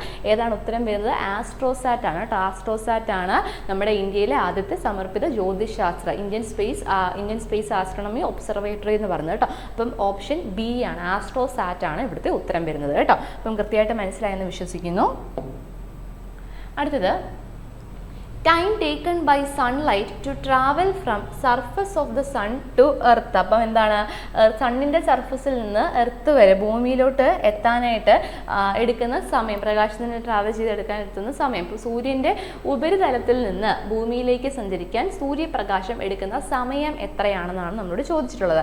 അപ്പം option A 8.3 second, option B 8.3 minute, option C 9.3 മണിക്കൂർ, അതുപോലെ ഓപ്ഷൻ ഡി 9.3 മിനിറ്റ്. അപ്പോൾ ഇങ്ങനെ ISROയുടെയും DRDOയുടെയും ഇങ്ങനത്തെ ക്വസ്റ്റ്യൻസ് വരുമ്പോഴത്തേക്കും ഇതുപോലെ ജനറൽ ആയിട്ടുള്ള ഫാക്ച്വൽ ടൈപ്പുള്ള ക്വസ്റ്റ്യൻസും നമുക്ക് പ്രതീക്ഷിക്കാം കേട്ടോ. അപ്പം ഇവിടെ ഓപ്ഷൻ ഉത്തരം എന്ന് പറയുന്നത് ഓപ്ഷൻ ബി ആണ് കേട്ടോ. 8.3 മിനിറ്റ് ആണ്, അതായത് സൂര്യൻ്റെ ഉപരിതലത്തിൽ നിന്ന് ഭൂമിയിലേക്ക് സൂര്യപ്രകാശം എത്താനായിട്ട് അല്ലെങ്കിൽ സഞ്ചരിച്ച് വരാനായിട്ട് എടുക്കുന്ന സമയം എന്ന് പറയുന്നത് 8.3 മിനിറ്റുകളാണ്. അപ്പം ഇത് കൃത്യമായിട്ട് അറിഞ്ഞിരിക്കും. ഇതുപോലത്തെ ജനറൽ ആയിട്ടുള്ള ക്വസ്റ്റ്യൻസും ഇടയ്ക്ക് കയറി വരാൻ ചാൻസ് ഉണ്ട്. ഓക്കെ, അപ്പോൾ നമ്മൾ രണ്ടാമത്തെ മൊഡ്യൂളും കഴിഞ്ഞിരിക്കുകയാണ്. രണ്ടാമത്തെ മൊഡ്യൂളിൽ ഞാൻ പറഞ്ഞ പോലെ തന്നെ ലേറ്റസ്റ്റ് ആയിട്ടുള്ള മിഷനുകളും അവയുടെ പ്രധാനമായിട്ടും അതിൻ്റെ ലോഞ്ചിങ് വെഹിക്കിൾ ഏതാണ്, അത് ലോഞ്ച് ചെയ്ത ഡേറ്റ് എന്നാണ്, അങ്ങനെയുള്ള കാര്യങ്ങളും ഡീറ്റെയിൽസും ഒക്കെ കൃത്യമായിട്ട് അറിഞ്ഞു വെച്ചേക്കുക. അതിൻ്റെ പ്രൊജക്റ്റ് ഡയറക്ടർ ആരാണ്, ആ മിഷൻ്റെ ഡയറക്ടർ ആരാണ്, ഇല്ലെങ്കിൽ ആ മിഷൻ നടക്കുന്ന സമയത്ത് ISROയുടെ ചെയർമാൻ ആരായിരുന്നു, അങ്ങനെയുള്ള കാര്യങ്ങളൊക്കെ ചോദിക്കാറുള്ളതാണ്. അപ്പം ഇപ്പോൾ പ്രീവിയസ്ലി നടന്ന കുറച്ച് ക്വസ്റ്റ്യൻസ് ആണ് നമ്മൾ കുറച്ച് ക്വസ്റ്റ്യൻസ് മാത്രമാണ് ഇത് എടുത്തിട്ടുള്ളത്. അപ്പം ഈ ഓരോ മിഷനെക്കുറിച്ചും ലേറ്റസ്റ്റ് ആയിട്ടുള്ള ന്യൂസ് വരുന്ന ലേറ്റസ്റ്റ് ആയിട്ടുള്ള മിഷനെക്കുറിച്ചുള്ള കാര്യങ്ങളൊക്കെ ഓർത്ത് വെക്കുക കേട്ടോ. ഓക്കെ, അപ്പം കൃത്യമായിട്ട് മനസ്സിലായെന്ന് വിശ്വസിക്കുന്നു. നമ്മൾ അടുത്ത മൂന്നാമത്തെ മൊഡ്യൂളിലേക്ക് പോവുകയാണ്. മൂന്നാമത്തെ മൊഡ്യൂളിൽ ഞാൻ പറഞ്ഞതുപോലെ തന്നെ എന്താണ് എനർജിയുടെ കാര്യങ്ങളാണ് അല്ലേ, എനർജീനെ റിലേറ്റഡ് ആയിട്ടുള്ള ക്വസ്റ്റ്യൻസ് ആണ് നമ്മളോട്. ഇപ്പോൾ അതിനകത്ത് തന്നെ എപ്പോഴും നമുക്ക് കാണാനായിട്ട് പറ്റും renewable energy, non renewable energy, അതായത് എന്താണ് ഉപയോഗിക്കാൻ, അതായത് പുനരുപയോഗിക്കാൻ പറ്റുന്നവയും പറ്റാത്തവയും അതിൻ്റെ റിലേറ്റഡ് ആയിട്ടുള്ള ക്വസ്റ്റ്യൻസ് ആണ് കേട്ടോ. അപ്പോൾ നമുക്ക് ആ ഒരു ക്വസ്റ്റ്യൻസിലേക്ക് കടക്കാം. അപ്പോൾ അടുത്ത ക്വസ്റ്റ്യൻ നോക്കാം, എനർജിയുമായിട്ട് ബന്ധപ്പെട്ടത്. Arrange the following renewable energy sources in the decreasing order of their contribution to electricity generation in India. അപ്പോൾ എന്താണ് ഇന്ത്യയിൽ നമ്മൾ ഉൽപ്പാദിപ്പിക്കുന്ന വൈദ്യുതിയുടെ, അതായത് ഈ ഓരോ 3 ടൈപ്പ് ഓഫ് അല്ലെങ്കിൽ 3 എനർജി സോഴ്സുകളെക്കുറിച്ച്, ഊർജ്ജ സ്രോതസ്സുകളെക്കുറിച്ച് കൊടുത്തിട്ടുണ്ട്. അപ്പം ഈ 3 ഊർജ്ജ സ്രോതസ്സുകളിൽ ഏതാണ് ഏറ്റവും കൂടുതൽ കൊടുക്കുന്നത്, അപ്പം അതിൻ്റെ ഒരു ഡിക്രീസിങ് ഓർഡറിൽ ഇതിനെ ഒന്ന് അറേഞ്ച് ചെയ്യാനാണ് ചോദിച്ചിട്ടുള്ളത്. അപ്പം നമുക്ക് എന്താണ് solar power, wind power, biomass, ഇതിൻ്റെ മലയാളം വെർഷനും കൂടെ നമുക്ക് ജസ്റ്റ് ഒന്ന് നോക്കാം. അപ്പം താഴെ പറയുന്ന പുനരുപയോഗ ഊർജ്ജ സ്രോതസ്സുകളിൽ എന്താണ് താഴെ പറയുന്ന പുനരുപയോഗം, അപ്പം 3 എന്താണ് റിന്യൂവബിൾ എനർജി സോഴ്സുകളാണ്, വീണ്ടും നമുക്ക് ഉപയോഗിക്കാനായിട്ട് പറ്റുന്ന സോഴ്സുകളാണ്, റിന്യൂവബിൾ എനർജി സോഴ്സുകളാണ്. പുനരുപയോഗ ഊർജ്ജ സ്രോതസ്സുകൾ ഇന്ത്യയിലെ വൈദ്യുതി ഉൽപാദനത്തിൽ അവയുടെ സംഭാവന കുറയുന്ന ക്രമത്തിൽ ക്രമീകരിക്കുക. അപ്പോൾ അവയുടെ സംഭാവന കുറയുന്ന ക്രമത്തിൽ എന്ത് ചെയ്യുക, ക്രമീകരിക്കുക. അപ്പോൾ ഏറ്റവും കൂടുതൽ അങ്ങനെ ആ ഒരു രീതിയിൽ അറേഞ്ച് ചെയ്യുക കേട്ടോ. അപ്പം എന്താണ് സൗരോർജ്ജം എന്ന് പറയുമ്പോഴത്തേക്ക് സോളാർ പവർ, കാറ്റ് ശക്തി എന്നാണ് ഇവിടെ കൊടുത്തിട്ടുള്ളത്. വിൻഡ് പവർ എന്നാണ് കേട്ടോ പറയുന്നത്, വിൻഡ് പവർ, പിന്നെ ബയോമാസ്. അപ്പോൾ ഇതിൻ്റെ ശരിയായിട്ടുള്ളവ തിരഞ്ഞെടുക്കാനാണ് പറഞ്ഞിട്ടുള്ളത്. അപ്പം നമുക്ക് ഇത് നോക്കുമ്പോൾ തന്നെ അറിയാം, ഇത് തന്നെ എന്താണ്, ഇതൊരു ആ ഒരു ഓർഡർ തന്നെയാണ് ഇവിടെ കിടക്കുന്നത് അല്ലേ. ആദ്യം വരുന്നത് എന്താണ്, ഏറ്റവും കൂടുതൽ ഉൽപ്പാദിപ്പിക്കുന്നത് സോളാർ എനർജി, അതിനുശേഷം കാറ്റ് ശക്തി, അതിനുശേഷം ബയോമാസ്. അപ്പം ആദ്യം വരുന്ന ഏതാണ്, സോളാർ എനർജി അല്ലെങ്കിൽ എന്താണ് സൗരോർജ്ജം, രണ്ടാമത്തത് കാറ്റിൻ്റെ ശക്തി, കാറ്റ് ശക്തി, മൂന്നാമത്തെ എന്താണ് ബയോമാസ്. അപ്പോൾ ഈ ഒരു ആരോ അല്ലേ, ഇവിടെ എന്ത് വരും, സോളാർ പവർ വരും, അടുത്തത് എന്താണ് വിൻഡ് പവർ വരും, അടുത്തത് എന്താണ് ബയോമാസ് വരും അല്ലേ. അപ്പോൾ ഈ ഒരു ഓർഡറിലായിരിക്കും നമ്മുടെ ഉത്തരം വരുന്നത്. അപ്പോൾ നമുക്ക് ഓപ്ഷൻസോടെ ഒന്ന് നോക്കിയേക്കാം. അപ്പം അല്ലേ, ഈ ഒരു ആരോ ഒക്കെ കാണുമ്പോഴത്തേക്ക് ഇങ്ങനത്തെയൊക്കെ ക്വസ്റ്റ്യൻ വരുമ്പോഴും ഒന്ന് ശ്രദ്ധിച്ചോളാം കേട്ടോ. ഒരു വലിയ ക്വസ്റ്റ്യൻ ആണെന്ന് വിചാരിച്ച് അത് വിട്ട് കളയൊന്നും ചെയ്യല്ലേ കേട്ടോ. കണ്ടപ്പോഴും നമുക്ക് ഉത്തരത്തിലോട്ട് വന്നില്ലേ, എളുപ്പമല്ലേ നമുക്കപ്പം. ക്വസ്റ്റ്യൻ വലിയതാണെന്ന് വിചാരിച്ചുകൊണ്ട് വിടുകയൊന്നും ചെയ്തേക്കല്ലേ, ക്വസ്റ്റ്യൻ ഒന്ന് വായിച്ച് നോക്കണം കേട്ടോ, വായിക്കാനുള്ളൊരു സമയം കണ്ടെത്തണം. അപ്പം എന്താണ് സൗരോർജ്ജം, അപ്പം സൗരോർജ്ജം, കാറ്റുശക്തി, ബയോമാസ് അല്ലേ. ഇവിടെ ആരെയും കൂടെ ആ ഒരു സിമ്പിലൂടെ നോക്കുമ്പോഴത്തേക്ക് ഏതാണ് കറക്റ്റ് ഉത്തരം വരുന്നത്, ഓപ്ഷൻ ഡി ആണ് കേട്ടോ. ഓപ്ഷൻ ഡി ആണ് നമ്മുടെ ഉത്തരം വരുന്നത് കേട്ടോ, ഓപ്ഷൻ ഡി. അതായത് സോളാർ പവർ, അതുപോലെ എന്താണ് വിൻഡ് പവർ, അതിനുശേഷം എന്താണ് ബയോമാസ് കേട്ടോ. അപ്പോൾ ഈ ഒരു മൂന്നെണ്ണം തന്നതുകൊണ്ടാണ് ഈ ഒരു ഓർഡറിൽ വരുന്നത് കേട്ടോ. അപ്പോൾ കൃത്യമായിട്ട് മനസ്സിലാക്കുക. അപ്പോൾ അടുത്ത ചോദ്യം എന്ന് പറഞ്ഞാൽ the energy production in sun and stars is by. അപ്പം സൂര്യനിലും മറ്റ് നക്ഷത്രങ്ങളിലും ഉള്ള എനർജി പ്രൊഡക്ഷൻ എങ്ങനെയാണെന്നാണ് ചോദിച്ചിട്ടുള്ളത്. അപ്പം option A alpha D K, option B beta D K, option C nuclear fission and option D nuclear fusion. അപ്പോൾ നമുക്ക് നോക്കാം. അപ്പം സൂര്യനിലും മറ്റ് നക്ഷത്രങ്ങളിലും ഊർജ ഉൽപാദനം എങ്ങനെയാണെന്നാണ് ചോദിച്ചിട്ടുള്ളത് അല്ലേ. അപ്പോൾ നമുക്ക് എളുപ്പത്തിൽ തന്നെ നമുക്ക് രണ്ട് ഓപ്ഷൻസ് ആദ്യമേ അങ്ങ് കട്ട് ചെയ്തേക്കാം. ആൽഫ ക്ഷയവും ബീറ്റ ക്ഷയവും അല്ലെ. ആൽഫ ക്ഷയവും അല്ല, ബീറ്റ ക്ഷയവും അല്ല. പിന്നെ ഒരു എപ്പോഴും കൺഫ്യൂഷൻ വരാനായിട്ട് ചാൻസ് ഉള്ള രണ്ട് ഓപ്ഷനുകളാണ് അണുവിഘടനം. അണുവിഘടനം എന്ന് പറയുമ്പോഴത്തേക്ക് എന്താണ്, ന്യൂക്ലിയർ ഫിഷൻ കേട്ടോ. എന്താണ്, ന്യൂക്ലിയർ ഫിഷൻ ആണ് അണുവിഘടനം എന്ന് പറയുമ്പോഴത്തേക്ക്. അണു സംയോജനം എന്ന് പറയുമ്പോഴത്തേക്ക് എന്താണ്, ന്യൂക്ലിയർ ഫ്യൂഷൻ കേട്ടോ. എന്താണ്, ന്യൂക്ലിയർ ഫ്യൂഷൻ. ഓക്കെ, അപ്പം ന്യൂക്ലിയർ ഫിഷനും ന്യൂക്ലിയർ ഫ്യൂഷനും. അപ്പം ന്യൂക്ലിയർ ഫിഷൻ എന്ന് പറയുമ്പോഴത്തേക്ക് ഓർത്തോളുക, അതായത് വലിയൊരു പാർട്ടിക്കിൾ എന്താണ്, വലിയൊരു പാർട്ടിക്കിൾ എന്ത് ചെയ്യുന്നു, ഫിഷൻ അതായത് വിഘടിക്കുന്നു. അതായത് എന്താണ്, രണ്ടായിട്ട് സ്പ്ലിറ്റ് ചെയ്യുന്നു, അല്ലെങ്കിൽ രണ്ടായിട്ടല്ല, എന്താണ് വലിയൊരു പാർട്ടിക്കിൾ എന്താണ് ചെറിയ അല്ലെങ്കിൽ എന്താണ് ചെറിയ ഫ്രാഗ്മെന്റുകളായി മാറുന്നു. ആ ഒരു പ്രോസസ്സിനെ വിളിക്കുന്ന പേരാണെന്ന് പറയുമ്പോഴത്തേക്ക് ന്യൂക്ലിയർ ഫിഷൻ അഥവാ അണുവിഘടനം എന്ന് പറയുന്നത് കേട്ടോ. അതായത് വലിയൊരു ഫ്രാഗ്മെന്റ് അല്ലെങ്കിൽ വലിയൊരു പാർട്ടിക്കിൾ എന്തായിട്ട് മാറുന്നു, കുഞ്ഞു അല്ലെങ്കിൽ കുഞ്ഞു ഫ്രാഗ്മെന്റുകളായിട്ട് മാറുന്നു. രണ്ടല്ല, അതിൽ കൂടുതലാകാം. അങ്ങനത്തെ ആ ഒരു പ്രോസസ്സിനെ വിളിക്കുന്ന പേരാണെന്ന് പറയുമ്പോഴത്തേക്ക് അണുവിഘടനം എന്ന് പറയുന്നത് കേട്ടോ. നമ്മുടെ ആറ്റം ബോംബിൽ എന്താണ്, ന്യൂക്ലിയർ ഫിഷൻ ആണ് കേട്ടോ നടക്കുന്നത്. ആറ്റം ബോംബിൽ നടക്കുന്നത് എന്താണ്, ന്യൂക്ലിയർ ഫിഷൻ ആണ് കേട്ടോ. അപ്പോൾ നമ്മളോട് എന്താണ് ഇപ്പം ഇവിടെ നമ്മളോട് എന്താണ്, സൂര്യനിലും നക്ഷത്രങ്ങളിലും നടക്കുന്ന ഊർജ്ജ ഉൽപാദനം എന്ത് പ്രക്രിയ വഴിയാണെന്നാണ് ചോദിച്ചിട്ടുള്ളത്. അപ്പോൾ വേണമെങ്കിൽ നമ്മളോട് ചോദിക്കാം, ആറ്റം ബോംബിൽ നടക്കുന്ന അല്ലെങ്കിൽ ആറ്റം ബോംബിൽ ഊർജ്ജം ഉൽപ്പാദിപ്പിക്കുന്നത് ഏത് പ്രക്രിയ വഴിയാണെന്ന് വേണമെങ്കിൽ ചോദിക്കാം. അപ്പോൾ അങ്ങനെ ചോദിക്കുകയാണെങ്കിൽ എന്താണ്, ന്യൂക്ലിയർ ഫിഷൻ എഴുതുക കേട്ടോ. പിന്നെ നമ്മൾ ഉദാഹരണം നമ്മൾ പിന്നെ ഉള്ളതെന്ന് പറയുമ്പോഴത്തേക്ക് ന്യൂക്ലിയർ റിയാക്ടർ ആണ് കേട്ടോ. എന്താണ്, ന്യൂക്ലിയർ റിയാക്ടറുകളിലും എന്ത് തന്നെയാണ്, ന്യൂക്ലിയർ ഫിഷൻ തന്നെയാണ്. അതായത് അണുവിഘടനമാണ്, പക്ഷേ നിയന്ത്രിതമായിട്ടുള്ളതാണ് കേട്ടോ. അതായത് കൺട്രോൾഡ് ന്യൂക്ലിയർ ഫിഷൻ ആണ് എവിടെ നടക്കുന്നത്, ന്യൂക്ലിയർ റിയാക്ടറുകളിൽ നടക്കുന്നത് കേട്ടോ. ന്യൂക്ലിയർ റിയാക്ടറുകളിൽ എങ്ങനത്തെ പ്രക്രിയയാണ് നടക്കുന്നത്, അതായത് എനർജി ഉൽപ്പാദിപ്പിക്കാൻ വേണ്ടിയിട്ട് നിയന്ത്രിതമായിട്ടുള്ളത് കൺട്രോൾഡ് ആയിട്ടുള്ള അണുവിഘടനമാണ്. കൺട്രോൾഡ് ആയിട്ടുള്ള ന്യൂക്ലിയർ ഫിഷൻ ആണ് കേട്ടോ. കൺട്രോൾഡ് ന്യൂക്ലിയർ ഫിഷൻ ആണ്, നിയന്ത്രിതമായിട്ടുള്ള അണുവിഘടനമാണ് കേട്ടോ. കൺട്രോൾഡ് ന്യൂക്ലിയർ ഫിഷൻ ആണ്, ഫിഷൻ. അപ്പം ഈ ഒരു കൺട്രോൾഡ് ന്യൂക്ലിയർ ഫിഷൻ, അതായത് ന്യൂക്ലിയർ റിയാക്ടറുകളിലൊക്കെ പൊതുവേ നമ്മൾ ഉപയോഗിക്കുന്ന ഒരു ഫ്യൂവൽ എന്ന് പറയുന്നത് എന്താണ്, യുറേനിയമാണ് കേട്ടോ. എന്താണ്, യുറേനിയമാണ് നമ്മൾ ന്യൂക്ലിയർ റിയാക്ടറുകളിലൊക്കെ പൊതുവേ യൂസ് ചെയ്യുന്ന ഒരു ഫ്യൂവൽ എന്ന് പറയുന്നത് യുറേനിയമാണ്. വൃത്തിയായിട്ട് പറയുകയാണെങ്കിൽ യുറേനിയം 235 എൻറിച്ച്ഡ് യുറേനിയം എന്നും അറിയപ്പെടുന്നത്. എന്താണ്, എൻറിച്ച്ഡ് യുറേനിയം, സമ്പുഷ്ട യുറേനിയം കേട്ടോ. എന്താണ്, എൻറിച്ച്ഡ് യുറേനിയം, സമ്പുഷ്ട യുറേനിയം എന്നറിയപ്പെടുന്നു. അപ്പോൾ ഈ സമ്പുഷ്ട യുറേനിയമാണ് നമ്മൾ ന്യൂക്ലിയർ റിയാക്ടറുകളിലൊക്കെ നമ്മൾ എന്തായിട്ട് ഉപയോഗിക്കുന്നത്, ഫ്യൂവലായിട്ട് നമ്മൾ ഉപയോഗിക്കുന്നത് കേട്ടോ. അപ്പോൾ ആ ഒരു റിയാക്ടർ അല്ലെങ്കിൽ ആ ഒരു യുറേനിയത്തിൽ എന്ത് ചെയ്യുന്നു, ന്യൂട്രോൺസ് വന്ന് ഹിറ്റ് ചെയ്യുന്നു. അതായത് ഇപ്പോൾ ഒരു യുറേനിയം ഉണ്ടെന്ന് വിചാരിച്ചോളുക. ഓക്കെ, ഒരു യുറേനിയം ഉണ്ട്, ഒരു യുറേനിയത്തിൽ ഒരു ന്യൂട്രോൺ വന്ന് ഹിറ്റ് ചെയ്യുന്നു. ഓക്കെ, ഒരു ന്യൂട്രോൺ വന്ന് ഹിറ്റ് ചെയ്യുമ്പോഴത്തേക്ക് എന്തായിട്ട് മാറുന്നു, ഈ യുറേനിയം എന്ന് പറയുന്ന സാധനം സ്പ്ലിറ്റ് ചെയ്തിട്ട് അതെന്താകുന്നു, ചെറിയ രണ്ട് ഫ്രാഗ്മെൻറ്റുകളായിട്ട് മാറുന്നു. ഇപ്പോൾ എക്സാമ്പിൾ പറയുവാണെങ്കിൽ ബ്രോമിനും അതുപോലെ എന്താണ് ക്രിപ്റ്റണും, രണ്ട് ചെറിയ ഫ്രാഗ്മെൻറ്റുകളായിട്ട് മാറുന്നു. ഈ രണ്ട് ഫ്രാഗ്മെൻറ്റുകൾ ഉണ്ടാകുന്നതിൻ്റെ കൂട്ടത്തിൽ തന്നെ ഉണ്ടാകുന്ന ഒരു സംഭവമാണ് 3 ന്യൂട്രോണുകൾ. എന്താണ് 3 ന്യൂട്രോണുകൾ വീണ്ടും ഉണ്ടാകുന്നു.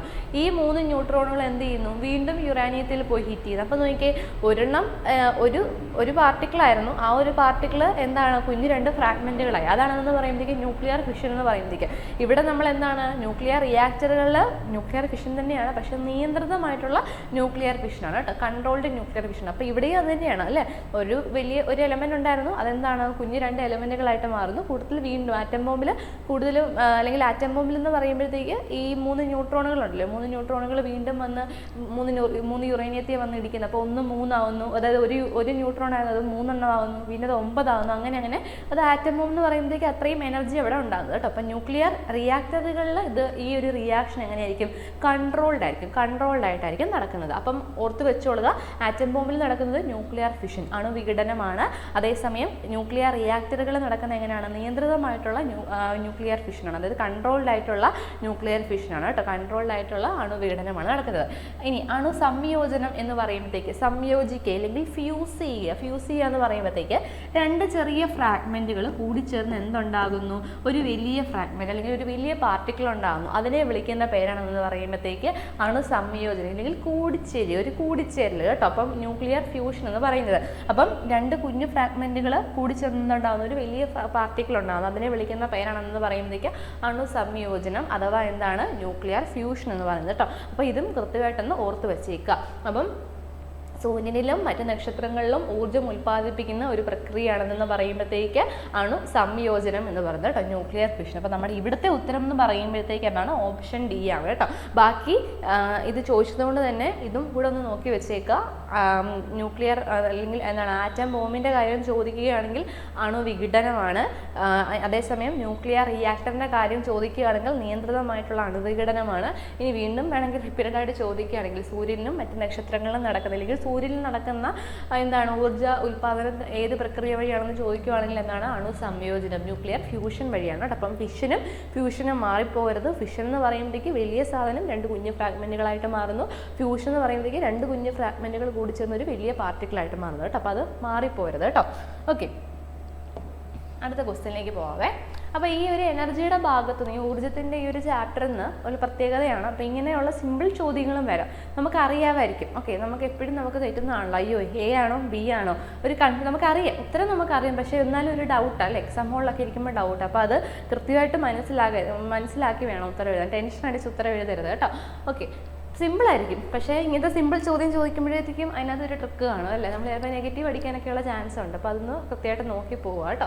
അപ്പോൾ what is the process by which living organism obtain energy from food? അപ്പം ലിവിങ് ഓർഗാനിസംസിന് ഫുഡിൽ നിന്ന് ആഹാരത്തിൽ നിന്ന് എനർജി കിട്ടുന്ന പ്രോസസ്സുകളെ വിളിക്കുന്ന പേരുകൾ എന്തൊക്കെയാണ്? Photosynthesis, cellular respiration, mitosis, meiosis. അതായത് ജീവജാലങ്ങൾക്ക് ഭക്ഷണത്തിൽ നിന്ന് ഊർജ്ജം ലഭിക്കുന്ന പ്രക്രിയ ഏതൊക്കെയാണ് ഇവിടെ കൊടുത്തിട്ടുള്ളത്? ഫോട്ടോസിന്തസിസ്, കോശ ശ്വസനം, അതാണ് സെല്ലുലാർ റെസ്പിറേഷൻ. മൈറ്റോസിസും മിയോസിസും കേട്ടോ, മിയോസിസ്. അപ്പം ഇവിടെ എന്ന് പറയുമ്പോഴത്തേക്ക് ഓർക്കുക, നമുക്ക് 2 എണ്ണം ഉറപ്പായിട്ടും പെട്ടെന്ന് തന്നെ എലിമിനേറ്റ് ചെയ്യുക അല്ലേ.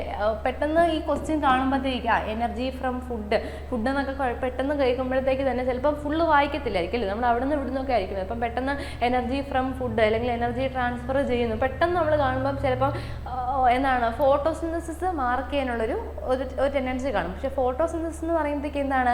സൂര്യൻ്റെ അല്ലേ സൺലൈറ്റും അതുപോലെ കാർബൺ ഡയോക്സൈഡും വെള്ളവും ഉപയോഗിച്ച് പ്ലാന്റ്സ് ഫുഡ് പ്രിപ്പയർ ചെയ്യുന്ന പ്രോസസ്സിനെ വിളിക്കുന്ന പേരാണെന്ന് പറയുമ്പോഴത്തേക്ക് ഫോട്ടോസിന്തസിസ് എന്ന് പറയുന്നത്.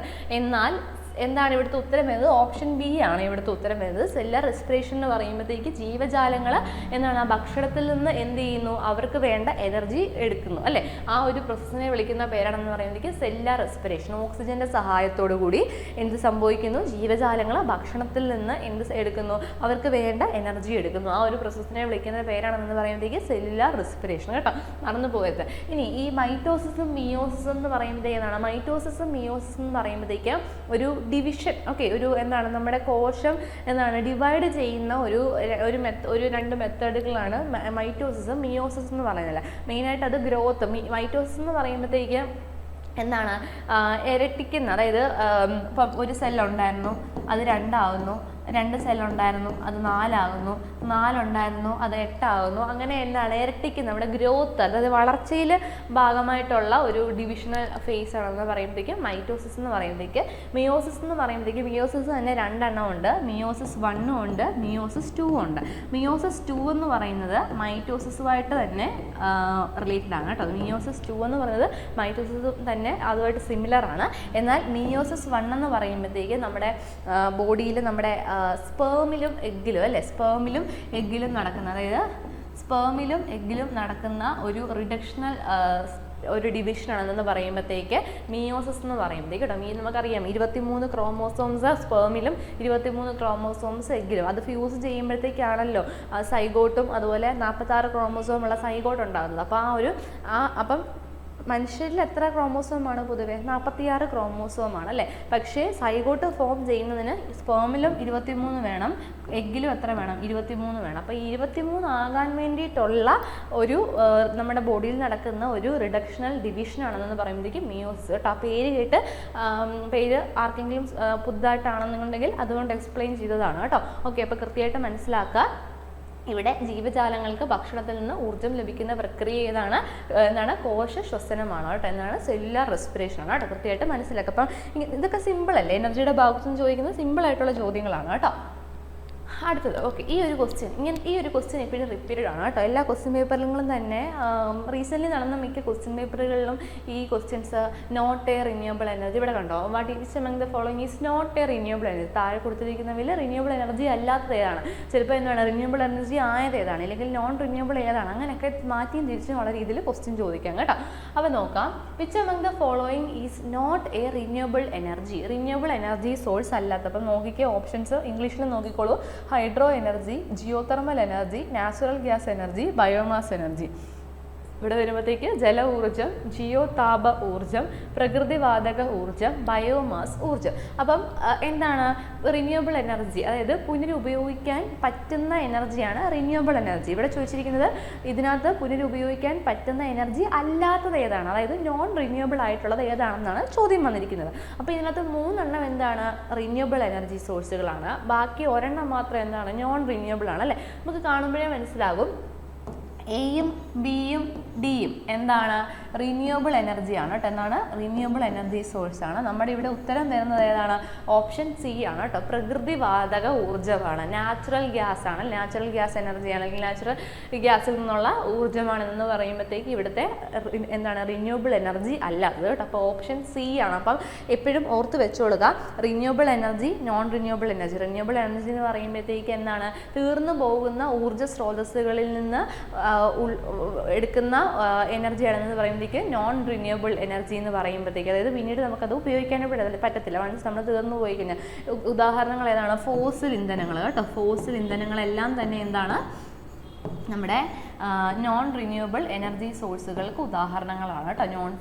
എന്താണ് ഫോസിൽ ഇന്ധനങ്ങളായിട്ടുള്ള പെട്രോൾ, ഡീസൽ, അതൊക്കെ എന്താണ് നമ്മുടെ നോൺ റിന്യൂവബിൾ, അതായത് പുനരുപയോഗിക്കാൻ സാധിക്കാത്ത ഊർജ്ജ സ്രോതസ്സുകൾക്ക് ഉദാഹരണങ്ങളാണ്. ഇനി പുനരുപയോഗിക്കാൻ സാധിക്കുന്ന ഊർജ്ജ സ്രോതസ്സുകൾക്ക് ഉദാഹരണം എന്ന് പറയുമ്പോഴത്തേക്കാണ് ഇവിടെ ബാക്കിയുള്ള 3 എണ്ണം ഉണ്ട്. പിന്നെ എന്താണ് സൗരോർജ്ജം, സോളാർ എനർജി, വിൻഡ് എനർജി, അതൊക്കെയാണ് നമ്മുടെ എന്താണ് റിന്യൂവബിൾ എനർജിക്കൊക്കെ എക്സാമ്പിൾ വരുന്നത് കേട്ടോ. അപ്പോൾ ഇനിയുള്ള അടുത്ത ക്വസ്റ്റ്യൻ നമ്മളിത് തന്നെ കാണുവേ. അടുത്ത ചോദ്യം, which of the following is a renewable source of energy? താഴെ കൊടുത്തിട്ടുള്ളവയിൽ റിന്യൂവബിൾ എനർജി ആയിട്ടുള്ളത് ഏതാണ്? എന്നാണ് പുനരുപയോഗിക്കാൻ സാധിക്കുന്ന എനർജി സോഴ്സ് ഏതാണ്? അപ്പം ബാക്കി 3 എണ്ണം എന്തല്ല, ബാക്കി 3 എണ്ണം എന്താണ് റിന്യൂവബിൾ എനർജിയാണ്. അപ്പോൾ ഈ ഒരു ക്വസ്റ്റ്യൻ ഇപ്പം നിങ്ങൾ ചെയ്യേണ്ടത് എന്താണെന്ന് വെച്ചാൽ ഒരു 2 ടേബിൾ വരയ്ക്കുക. ഒന്നിനകത്ത് റിന്യൂവബിൾ എനർജി, മറ്റതിനകത്ത് നോൺ റിന്യൂവബിൾ, അതായത് പുനരുപയോഗിക്കാൻ സാധിക്കുന്നവ, പുനരുപയോഗിക്കാൻ സാധിക്കാത്തവ. ഇത് തന്നെ നമ്മുടെ PSCയിൽ ചോദിച്ചിട്ടുള്ള ഓപ്ഷനുകളാണ്. അപ്പം വേണമെങ്കിൽ റിപ്പീറ്റഡ് ആയിട്ട് ചിലപ്പോൾ അങ്ങോട്ടും ഇങ്ങോട്ടും മാറ്റിയും തിരിച്ചും ചോദിക്കാം. റിന്യൂവബിൾ എനർജിയുടെ അവിടെ ഇവിടെ കൊടുത്തിട്ടുള്ള ഉദാഹരണങ്ങൾ തന്നെ ലിസ്റ്റ് ചെയ്യുക, നോൺ റിന്യൂവബിളിൻ്റെ അവിടെ ഇവിടെ കൊടുത്തിട്ടുള്ള ഉദാഹരണങ്ങൾ തന്നെ ലിസ്റ്റ് ചെയ്യുക കേട്ടോ. അപ്പം നമുക്ക് ഓൾമോസ്റ്റ് എല്ലാ ഉദാഹരണങ്ങളും തന്നെ കവർ ചെയ്ത് പോകുന്നുണ്ട് ഇതിനകത്ത്. ഓക്കെ, അപ്പോൾ നോക്കാം. അപ്പോൾ താഴെ പറയുന്നവയിൽ ഏതാണ് പുതുക്കാവുന്ന ഊർജ്ജത്തിൻ്റെ രൂപം? അപ്പം പുതുക്കി ഉപയോഗിക്കാൻ പറ്റുന്ന ഇതിനകത്ത് ഊർജ്ജ രൂപം ഏതാണ്? ഒന്ന് നാച്ചുറൽ ഗ്യാസ്, നേരത്തെ നമ്മൾ കണ്ടായിരുന്നു അല്ലേ. നാച്ചുറൽ ഗ്യാസ് എന്താണ്? നോൺ റിന്യൂവബിൾ ആണ്. അപ്പോൾ ഇതിനകത്ത് നമ്മളോട് എന്താണ് നമുക്ക് പുതുക്കി ഉപയോഗിക്കാൻ പറ്റുന്ന, അതായത് റിന്യൂവബിൾ ആണ് ചോദിച്ചിട്ടുള്ളത്. അപ്പോൾ ഇതല്ല. ഓക്കെ, പിന്നെ അടുത്തത് ഫോസിൽ ഫ്യൂൽ. ഇപ്പം ഞാൻ പറഞ്ഞു നിർത്തിയതേ ഉള്ളൂ അല്ലേ. ഫോസിൽ ഇന്ധനങ്ങൾ എന്തിന് ഉദാഹരണങ്ങളാണ്? പുനരുപയോഗിക്കാൻ സാധിക്കാത്ത എന്താണ് ഊർജ്ജ സ്രോതസ്സുകൾക്ക് ഉദാഹരണങ്ങളാണ്. അപ്പോൾ ഇതും അല്ല. അടുത്തത് ന്യൂക്ലിയർ എനർജി. ന്യൂക്ലിയർ എനർജിയും ഓർത്തോളുക, എന്തല്ല എന്താണ് നമുക്കത് വീണ്ടും ഉപയോഗിക്കാൻ പറ്റാത്തതാണ്. അതായത് നോൺ റിന്യൂവബിൾ എനർജി സോഴ്സിന് ഉദാഹരണമാണ് ന്യൂക്ലിയർ എനർജി എന്ന് പറയുന്നത്. അപ്പോൾ സ്വാഭാവികമായിട്ടും എന്താ വരുന്നത്? സോളാർ എനർജിയാണ് അല്ലേ. സോളാർ എനർജിയാണ്.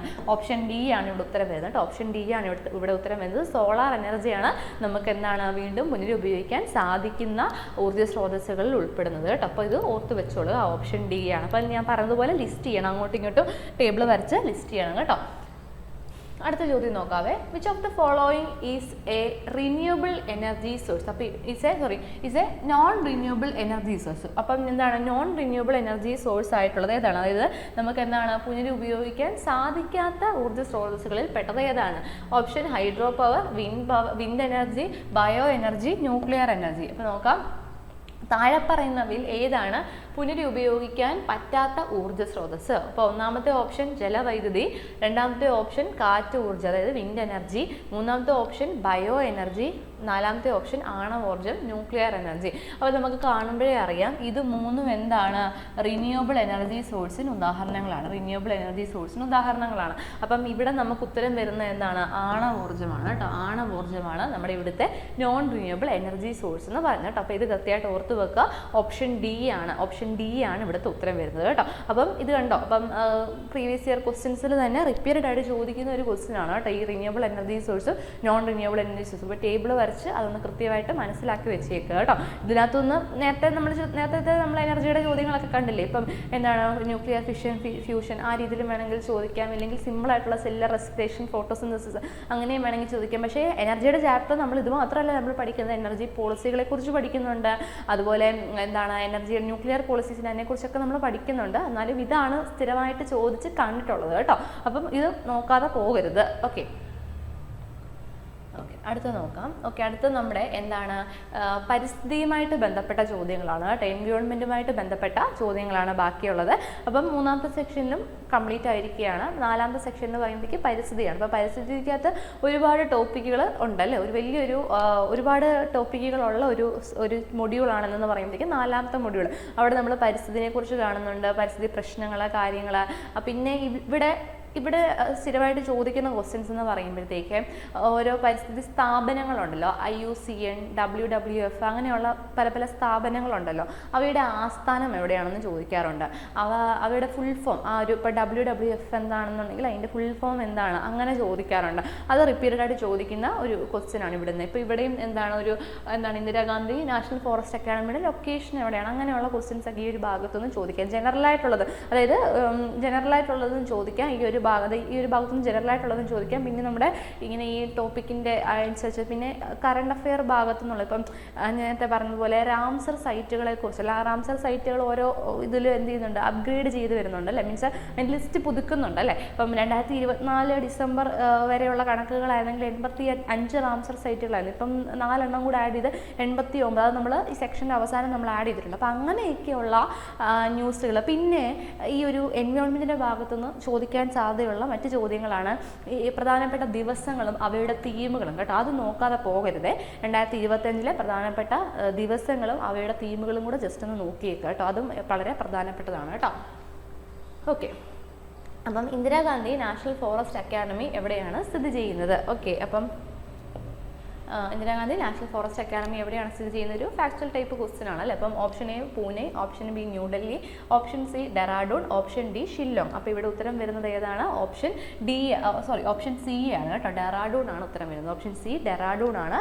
ഡെറാഡൂണിലാണ് ഇന്ദിരാഗാന്ധി നാഷണൽ ഫോറസ്റ്റ് അക്കാഡമി സ്ഥിതി ചെയ്യുന്നത്. അടുത്ത ക്വസ്റ്റ്യനിലേക്ക് പോകാം. The northern part of western guts is known. അപ്പോൾ ഈ വെസ്റ്റേൺ ഗട്ട്സ് ഫോറസ്റ്റ് അതിൻ്റെ ഭാഗമൊക്കെ നമ്മൾ ജോഗ്രഫിയിലും ഓൾറെഡി പഠിക്കുന്നതാണ്. അപ്പോൾ കുറച്ചുകൂടി എളുപ്പമാകും. അപ്പം വെസ്റ്റേൺ ഗട്ട്സിൻ്റെ നോർത്തേൺ ഭാഗം എന്നാണ് അറിയപ്പെടുന്നത്. അപ്പം ഒന്നാമത്തെ option Annamalai range, option B കർദമകം range, option C Nilgiri range, option D Sahyadri പർവ്വതനിര. അപ്പം ഓപ്ഷൻസിനകത്ത് നമുക്കറിയാം അല്ലേ, ഇതിൻ്റെ പശ്ചിമഘട്ടത്തിൻ്റെ വടക്കൻ ഭാഗം എന്ന് പറയുന്നത് ഏതാണ്? സഹ്യാദ്രി പർവ്വതനിരകളാണ് കേട്ടോ. ഓപ്ഷൻ ഡി ആണ് ഇവിടുത്തെ ഉത്തരം വരുന്നത്. ഇതൊക്കെ നമുക്ക് അറിയാവുന്ന സിമ്പിൾ ടൈപ്പ് ചോദ്യങ്ങളാണ്. അടുത്തത് which of the following device is used to measure the atmospheric humidity. എന്താണ് അറ്റ്മോസ്ഫിയറിക് ഹ്യൂമിഡിറ്റി മെഷർ ചെയ്യാനായിട്ട് ഇവിടെ ഉപയോഗിക്കുന്ന ഡിവൈസുകൾ ഏതൊക്കെയാണെന്നാണ് ചോദിച്ചിട്ടുള്ളത്. അപ്പം ഓപ്ഷൻ എ ഓക്സനോമീറ്റർ. അപ്പം നോക്കുക, അന്തരീക്ഷ ആർദ്രത എന്നാണ്. അന്തരീക്ഷ ആർദ്രത അളക്കുവാനായിട്ട് താഴെ പറയുന്ന ഉപകരണങ്ങളിൽ ഏതാണ് ഉപയോഗിക്കുന്നത്? ഏതൊക്കെയാണ്? ഓപ്ഷൻ എ ഓക്സിനോമീറ്റർ കൊടുത്തിട്ടുണ്ട്, ഓപ്ഷൻ ബി ഹൈഗ്രോമീറ്റർ കൊടുത്തിട്ടുണ്ട്, ഓപ്ഷൻ സി ഫോട്ടോമീറ്റർ കൊടുത്തിട്ടുണ്ട്, ഓപ്ഷൻ ഡി ഇവയിൽ ഒന്നുമില്ല എന്ന് കൊടുത്തിട്ടുണ്ട്. അപ്പം ഇവിടെ എന്താണ് ഉത്തരം വരുന്നത്? ഓപ്ഷൻ ബി ആണ് കേട്ടോ. Option B hygrometer. Okay, hydro എന്ന് പറയുമ്പോഴത്തേക്ക് നമുക്ക് പെട്ടെന്ന് വെള്ളവുമായിട്ട് റിലേറ്റ് ചെയ്യാം അല്ലേ, അല്ലെങ്കിൽ ഹ്യൂമിഡിറ്റി. ഇപ്പം ഹ്യൂമിഡിറ്റി എന്ന് പറയുമ്പോഴത്തേക്ക് എന്താണ് അന്തരീക്ഷത്തിൽ എത്രമാത്രം എന്താണ് ജലത്തിൻ്റെ അംശം ഉണ്ട് എന്നുള്ളതിൻ്റെ ഒരു കണക്കാണ് ഹ്യൂമിഡിറ്റി അല്ലെങ്കിൽ ആർദ്രത എന്ന് പറയുമ്പോഴത്തേക്ക്, അന്തരീക്ഷ ആർദ്രത എന്ന് പറയുമ്പോഴത്തേക്ക്. അപ്പം അത് അളക്കാനായിട്ട് ഉപയോഗിക്കുന്ന ഒരു ഡിവൈസ് എന്ന് പറയുമ്പോഴത്തേക്ക് ഏതാണ്? ഹൈഗ്രോമീറ്റർ ആണ് കേട്ടോ. ഹൈഗ്രോമീറ്റർ ആണ്, ഓർത്ത് വെച്ചോളുക. അപ്പോൾ എൻവയോൺമെൻറ്റിൻ്റെ ഭാഗത്തുനിന്ന് നമുക്ക് ഇങ്ങനത്തെ രീതിയിലുള്ള ക്വസ്റ്റ്യൻസും ഒക്കെ പ്രതീക്ഷിക്കാം കേട്ടോ. ജനറൽ ആയിട്ടുള്ള ക്വസ്റ്റ്യൻസ് ഒക്കെ പ്രതീക്ഷിക്കാം. അടുത്തത് which of the following environment movements is in India is related to hug the trees. Environment movements നമ്മൾ ഓൾറെഡി പഠിച്ചിട്ടുണ്ട്. അപ്പോൾ നമുക്ക് അറിയാവുന്നതാണ് എൻവയോൺമെൻറ്റ് മൂവ്മെൻറ്റ്സ്. ഇപ്പോൾ ഇവിടെ കൊടുത്തിരിക്കുന്ന ഏതൊക്കെയാണ്? Narmada Bachao Andolan, jungle Bachao Andolan, Appiko movement, Chipko movement. അപ്പം എന്താണ് താഴെ പറയുന്നതിൽ മരങ്ങളെ ആലിംഗനം ചെയ്യുക എന്നതുമായിട്ട് ബന്ധപ്പെട്ടിരിക്കുന്നത് ഏതാണ്? അപ്പോൾ ഇവിടെ കൺഫ്യൂഷൻ വരാണ്. നർമ്മദാ ബച്ചാവോ ആന്തോളൻ ഉറപ്പായിട്ട് നമുക്ക് എലിമിനേറ്റ് ചെയ്യാം അല്ലേ. ചില ക്വസ്റ്റ്യൻസ് നമുക്ക് ചിലപ്പോൾ ഡയറക്റ്റ് അറിയാമായിരിക്കും, ചില ക്വസ്റ്റ്യൻസ് നമുക്ക് എന്താണ് അയ്യോ ബി ആണോ സി ആണോ അങ്ങനെ ഒരു ഡൗട്ട് വരും. അപ്പം നമ്മൾ അങ്ങനെ ക്വസ്റ്റ്യൻസ് വരുമ്പോഴത്തേക്ക് എലിമിനേഷൻ ചെയ്യുക. ഓക്കെ, എലിമിനേറ്റ് ചെയ്യുക. എന്താണ് ഇതിനകത്ത് ബന്ധമില്ലാത്ത അങ്ങനെ എലിമിനേറ്റ് ചെയ്ത് ഉത്തരത്തിലേക്ക് വരിക കേട്ടോ. ഓക്കെ, അപ്പം എന്താണ് ജംഗിൾ ബച്ചാവോ ആന്തോളനുമല്ല. ഇനി കൺഫ്യൂഷൻ വരാനുള്ളത് അപ്പിക്കോ പ്രസ്ഥാനവും ചിപ്കോ പ്രസ്ഥാനവുമാണ് കേട്ടോ. കാരണം ഇവിടെ കൺഫ്യൂഷൻ വരാനായിട്ട് ചാൻസ് ഉള്ളത് പഠിച്ച് ഈ ഒരിൻ്റെ വേർഡ് മനസ്സിലാവുകയാണെങ്കിൽ അപ്പിക്കോ എന്ന വാക്കിൻ്റെ അർത്ഥം എന്ന് പറയുന്നത് എന്താണ്? കെട്ടിപ്പിടിക്കുക അല്ലെങ്കിൽ ആലിംഗനം ചെയ്യുക എന്നുള്ളതാണ് കേട്ടോ. അപ്പിക്കോ എന്ന വാക്കിൻ്റെ അർത്ഥം എന്താണ്? ആലിംഗനം ചെയ്യുക എന്നുള്ളതാണ്. ഓക്കെ, അപ്പം എപ്പിക്കോ എന്ന വാക്കിൻ്റെ അർത്ഥം എന്താണ്? ആലിംഗനം ചെയ്യുക എന്നുള്ളതാണ്. പക്ഷേ ഇവിടെ എന്താണ് മരങ്ങളെ ആലിംഗനം ചെയ്യുക എന്നത് ഏത് പ്രസ്ഥാനവുമായിട്ട് ബന്ധപ്പെട്ടതാണെന്ന് ചോദിക്കുകയാണെങ്കിൽ അതിന് ഉത്തരം വരുന്നത് ഏതാണ്? ചിപ്കോ പ്രസ്ഥാനമാണ് കേട്ടോ. ഓപ്ഷൻ ഡി ആണ് ഉത്തരം വരുന്നത്, ഓപ്ഷൻ സി അല്ല, ഓപ്ഷൻ ഡി ആണ് കേട്ടോ. പക്ഷേ എപ്പിക്കോ എന്ന വാക്കിൻ്റെ അർത്ഥം ആലിംഗനം ചെയ്യുക എന്നുള്ളതാണ്. അപ്പോൾ നമ്മൾ ഇത് പഠിക്കുമ്പോഴത്തേക്കും നമുക്കറിയാം. അപ്പം ആ ഒരു വേർഡ് കാണുമ്പോഴത്തേക്കും മാറിപ്പോയി. അല്ലെങ്കിൽ എപ്പിക്കോ എന്ന വാക്കിൻ്റെ അർത്ഥം എന്നാ ഹഗ് എന്നാണ്. അപ്പം അങ്ങനെ അല്ലെങ്കിൽ ഹഗ് അല്ലെങ്കിൽ ടു എംബ്രേസ്, ആലിംഗനം ചെയ്യുക, കെട്ടിപ്പിടിക്കുക എന്നുള്ളതാണ്. അപ്പം ആ ഒരു വേർഡിൻ്റെ മീനിങ് വെച്ച് ഇതിനകത്ത് ഉത്തരം എഴുതാൻ നിൽക്കരുത്. മരങ്ങളെ ആലിംഗനം ചെയ്യുക എന്നത് ഏത് പരിസ്ഥിതി പ്രസ്ഥാനവുമായിട്ട് ബന്ധപ്പെട്ടാണ്? ചിപ്കോ പ്രസ്ഥാനവുമായിട്ട് ബന്ധപ്പെട്ടാണ് കേട്ടോ. ഓപ്ഷൻ ഡി ആണ് ഉത്തരം വരുന്നത്. അടുത്തത് which of the following statements is or are correct. അപ്പം 3-4 സ്റ്റേറ്റ്മെൻറ്റുകൾ കൊടുത്തിട്ടുണ്ട്. ഇതിനകത്ത് ഏതൊക്കെ സ്റ്റേറ്റ്മെൻറ്റുകളാണ് ശരി എന്നാണ് നമ്മൾ ചോദിച്ചിട്ടുള്ളത്. ഇതിനകത്ത് ഏതൊക്കെ സ്റ്റേറ്റ്മെൻറ്റുകളാണ് ശരി എന്നാണ് നമ്മൾ ചോദിച്ചിട്ടുള്ളത്. അപ്പം നമുക്ക് ഓരോ സ്റ്റേറ്റ്മെൻറ്റുകളെ കുറിച്ച് നോക്കാവേ. ഓക്കെ, താഴെ പറയുന്ന പ്രസ്താവനകളിൽ ഏതാണ് അല്ലെങ്കിൽ ഏതൊക്കെയാണ് ശരി? ഓക്കെ, അപ്പം ഒന്നാമത്തത് പരിസ്ഥിതി സംരക്ഷണ നിയമം 1986 നിലവിൽ വന്നു. ഇതെന്താണ് ശരിയായിട്ടുള്ള പ്രസ്താവനയാണ്. The environment protection act came into effect on അല്ലെങ്കിൽ നിലവിൽ വന്നതെന്നാണ് 1986 കേട്ടോ. 1986 പരിസ്ഥിതി സംരക്ഷണ നിയമം നിലവിൽ വരുന്നത്.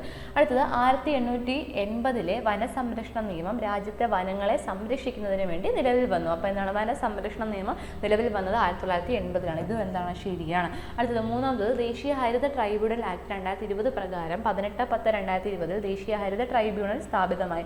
ഇത് തെറ്റാണ് കേട്ടോ. ഇത് മൂന്നാമത്തെ സ്റ്റേറ്റ്മെന്റ് തെറ്റാണ്. അപ്പം നമ്മുടെ ഉത്തരം വരുന്നത് എന്താണ്? ഓപ്ഷൻ ഒന്നാമത്തതും രണ്ടാമത്തതുമാണ് നമുക്ക് ഉത്തരം വരുന്നത്. അപ്പം ഇവിടെ നമുക്ക് ഓപ്ഷൻ വരുന്നത് ഏതൊക്കെയാണ്? 1ഉം 2ഉം. അപ്പോൾ ഓപ്ഷൻ എ ആണ് കേട്ടോ. ഓപ്ഷൻ എ ആണ് ഉത്തരം വരുന്നത്. അപ്പം സ്റ്റേറ്റ്മെൻറ്റ് ടൈപ്പ് ക്വസ്റ്റ്യൻ ചോദിക്കുമ്പോഴത്തേക്ക് ശ്രദ്ധിക്കേണ്ട കാര്യങ്ങൾ. ഓക്കെ, സ്റ്റേറ്റ്മെൻറ്റ് ടൈപ്പ് ക്വസ്റ്റ്യൻ ചെയ്യുമ്പോഴത്തേക്ക് ശ്രദ്ധിക്കേണ്ട കാര്യങ്ങൾ വലിയ ക്വസ്റ്റ്യൻ ആയിരിക്കും. അപ്പോൾ ആദ്യമേ ചെക്ക് ചെയ്യേണ്ടത് ശരിയായിട്ടുള്ള പ്രസ്താവനകൾ തിരഞ്ഞെടുക്കാനാണോ തെറ്റായിട്ടുള്ള പ്രസ്താവനകൾ തിരഞ്ഞെടുക്കാനാണോ നമ്മളോട് ചോദിച്ചിരിക്കുന്നതെന്നും അതിനെ നോക്കുക. അപ്പോൾ അതൊന്നും മാർക്ക് ചെയ്ത് വെച്ചേക്കുക. പിന്നെ ഓരോ സ്റ്റേറ്റ്മെൻറ്റുകൾ വായിക്കുക. ഓരോ സ്റ്റേറ്റ്മെൻറ്റുകൾ നമുക്ക് അറിയാവുന്ന മാർക്ക് ചെയ്യാം. അറിയാവുന്ന മാർക്ക് ചെയ്തിട്ട് പിന്നെ അത് ഓപ്ഷനുമായിട്ട് താരതമ്യപ്പെടുത്തി നോക്കുക കേട്ടോ. അപ്പോൾ അങ്ങനെ സ്റ്റെപ്പ് ബൈ സ്റ്റെപ്പായിട്ട് അത് ചെയ്യാവുള്ള നമ്മുടെ ചുരുങ്ങിയ സമയത്തിനുള്ളിൽ വലിയ ക്വസ്റ്റ്യൻ ആണെന്ന് വെച്ചുകൊണ്ട് വിടരുത്. പക്ഷേ സിമ്പിളായിരിക്കും. ചിലപ്പോൾ ഇതുപോലെ സിമ്പിൾ ക്വസ്റ്റ്യൻസ് ആയിരിക്കും. അപ്പം അത് കറക്റ്റായിട്ട് ഓപ്ഷൻ സെലക്ട് ചെയ്യുക. അതായത് തെറ്റായിട്ടുള്ളതാണോ ചോദിച്ചിട്ടുള്ളത്, ശരിയായിട്ടുള്ളതാണോ ചോദിച്ചിട്ടുള്ളത്. അപ്പോൾ നമ്മൾക്കിപ്പം ഒന്നാമത്തെ സ്റ്റേറ്റ്മെൻറ്റ് ശരിയാണ്, ഓക്കെ, ഒന്നാമത്തെ പ്രസ്താവന ശരിയാണെന്ന് മനസ്സിലായി. അപ്പോൾ നമ്മുടെ ഓപ്ഷനകത്ത് ചിലപ്പം ഓരോ ഓപ്ഷനകത്ത് മാത്രമേ ഒന്നാമത്തെ പ്രസ്താവന ശരിയായിട്ടുള്ളത് കാണത്തുള്ളൂ. അപ്പോൾ ചിലപ്പോൾ നമുക്ക് ബാക്കി വായിച്ചില്ലെങ്കിലും നമുക്ക് ആ ഒരു ഇത് ശരിയാണെന്ന് നമുക്ക് എന്ത് ചെയ്യാം, മാർക്ക് ചെയ്യാം കേട്ടോ. ഫുള്ള് വായിച്ച് സമയം കളയേണ്ട ആവശ്യവുമില്ല. അങ്ങനെ രീതിയിലും നമുക്ക് അറ്റൻഡ് ചെയ്യാവുന്നതാണ് കേട്ടോ. അടുത്തത് the headquarters of international union for conservation of nature IUCN is at. അപ്പം എന്താണ് IUCNൻ്റെ ആസ്ഥാനം എവിടെയാണ്? International union for conservation of നേച്ചറിൻ്റെ IUCNൻ്റെ ഹെഡ് ക്വാർട്ടേഴ്സ് എവിടെയാണ് സ്ഥിതി ചെയ്യുന്നത്? ഈ ഇൻ്റർനാഷണൽ ഓർഗനൈസേഷൻസിനെ കുറിച്ച് പഠിക്കുമ്പോഴത്തേക്കും നമുക്കറിയാം എപ്പോഴും മിക്ക സ്ഥലങ്ങളുടെയും മിക്ക ഓർഗനൈസേഷനുകളുടെയും ഹെഡ് ക്വാർട്ടേഴ്സ് വരുന്നത് സ്വിറ്റ്സർലൻഡിലാണ്. ഇവിടുത്തെ ഉത്തരം വരുന്നത് സ്വിറ്റ്സർലൻഡിലാണ്. ഇവിടെ ഇവിടെ ഏത് രാജ്യത്താണെന്ന് ചോദിച്ചത് കൊണ്ട് നമുക്ക് എളുപ്പമായി സ്വിറ്റ്സർലൻഡായി. പക്ഷേ സ്വിറ്റ്സർലൻഡിൽ തന്നെ 2 സ്ഥലങ്ങളുണ്ട്, ഗ്ലാൻഡും അതുപോലെ ജനീവയും. ഗ്ലാൻഡും അതുപോലെ ജനീവയും. ഇത് മാറിപ്പോയത് കേട്ടോ.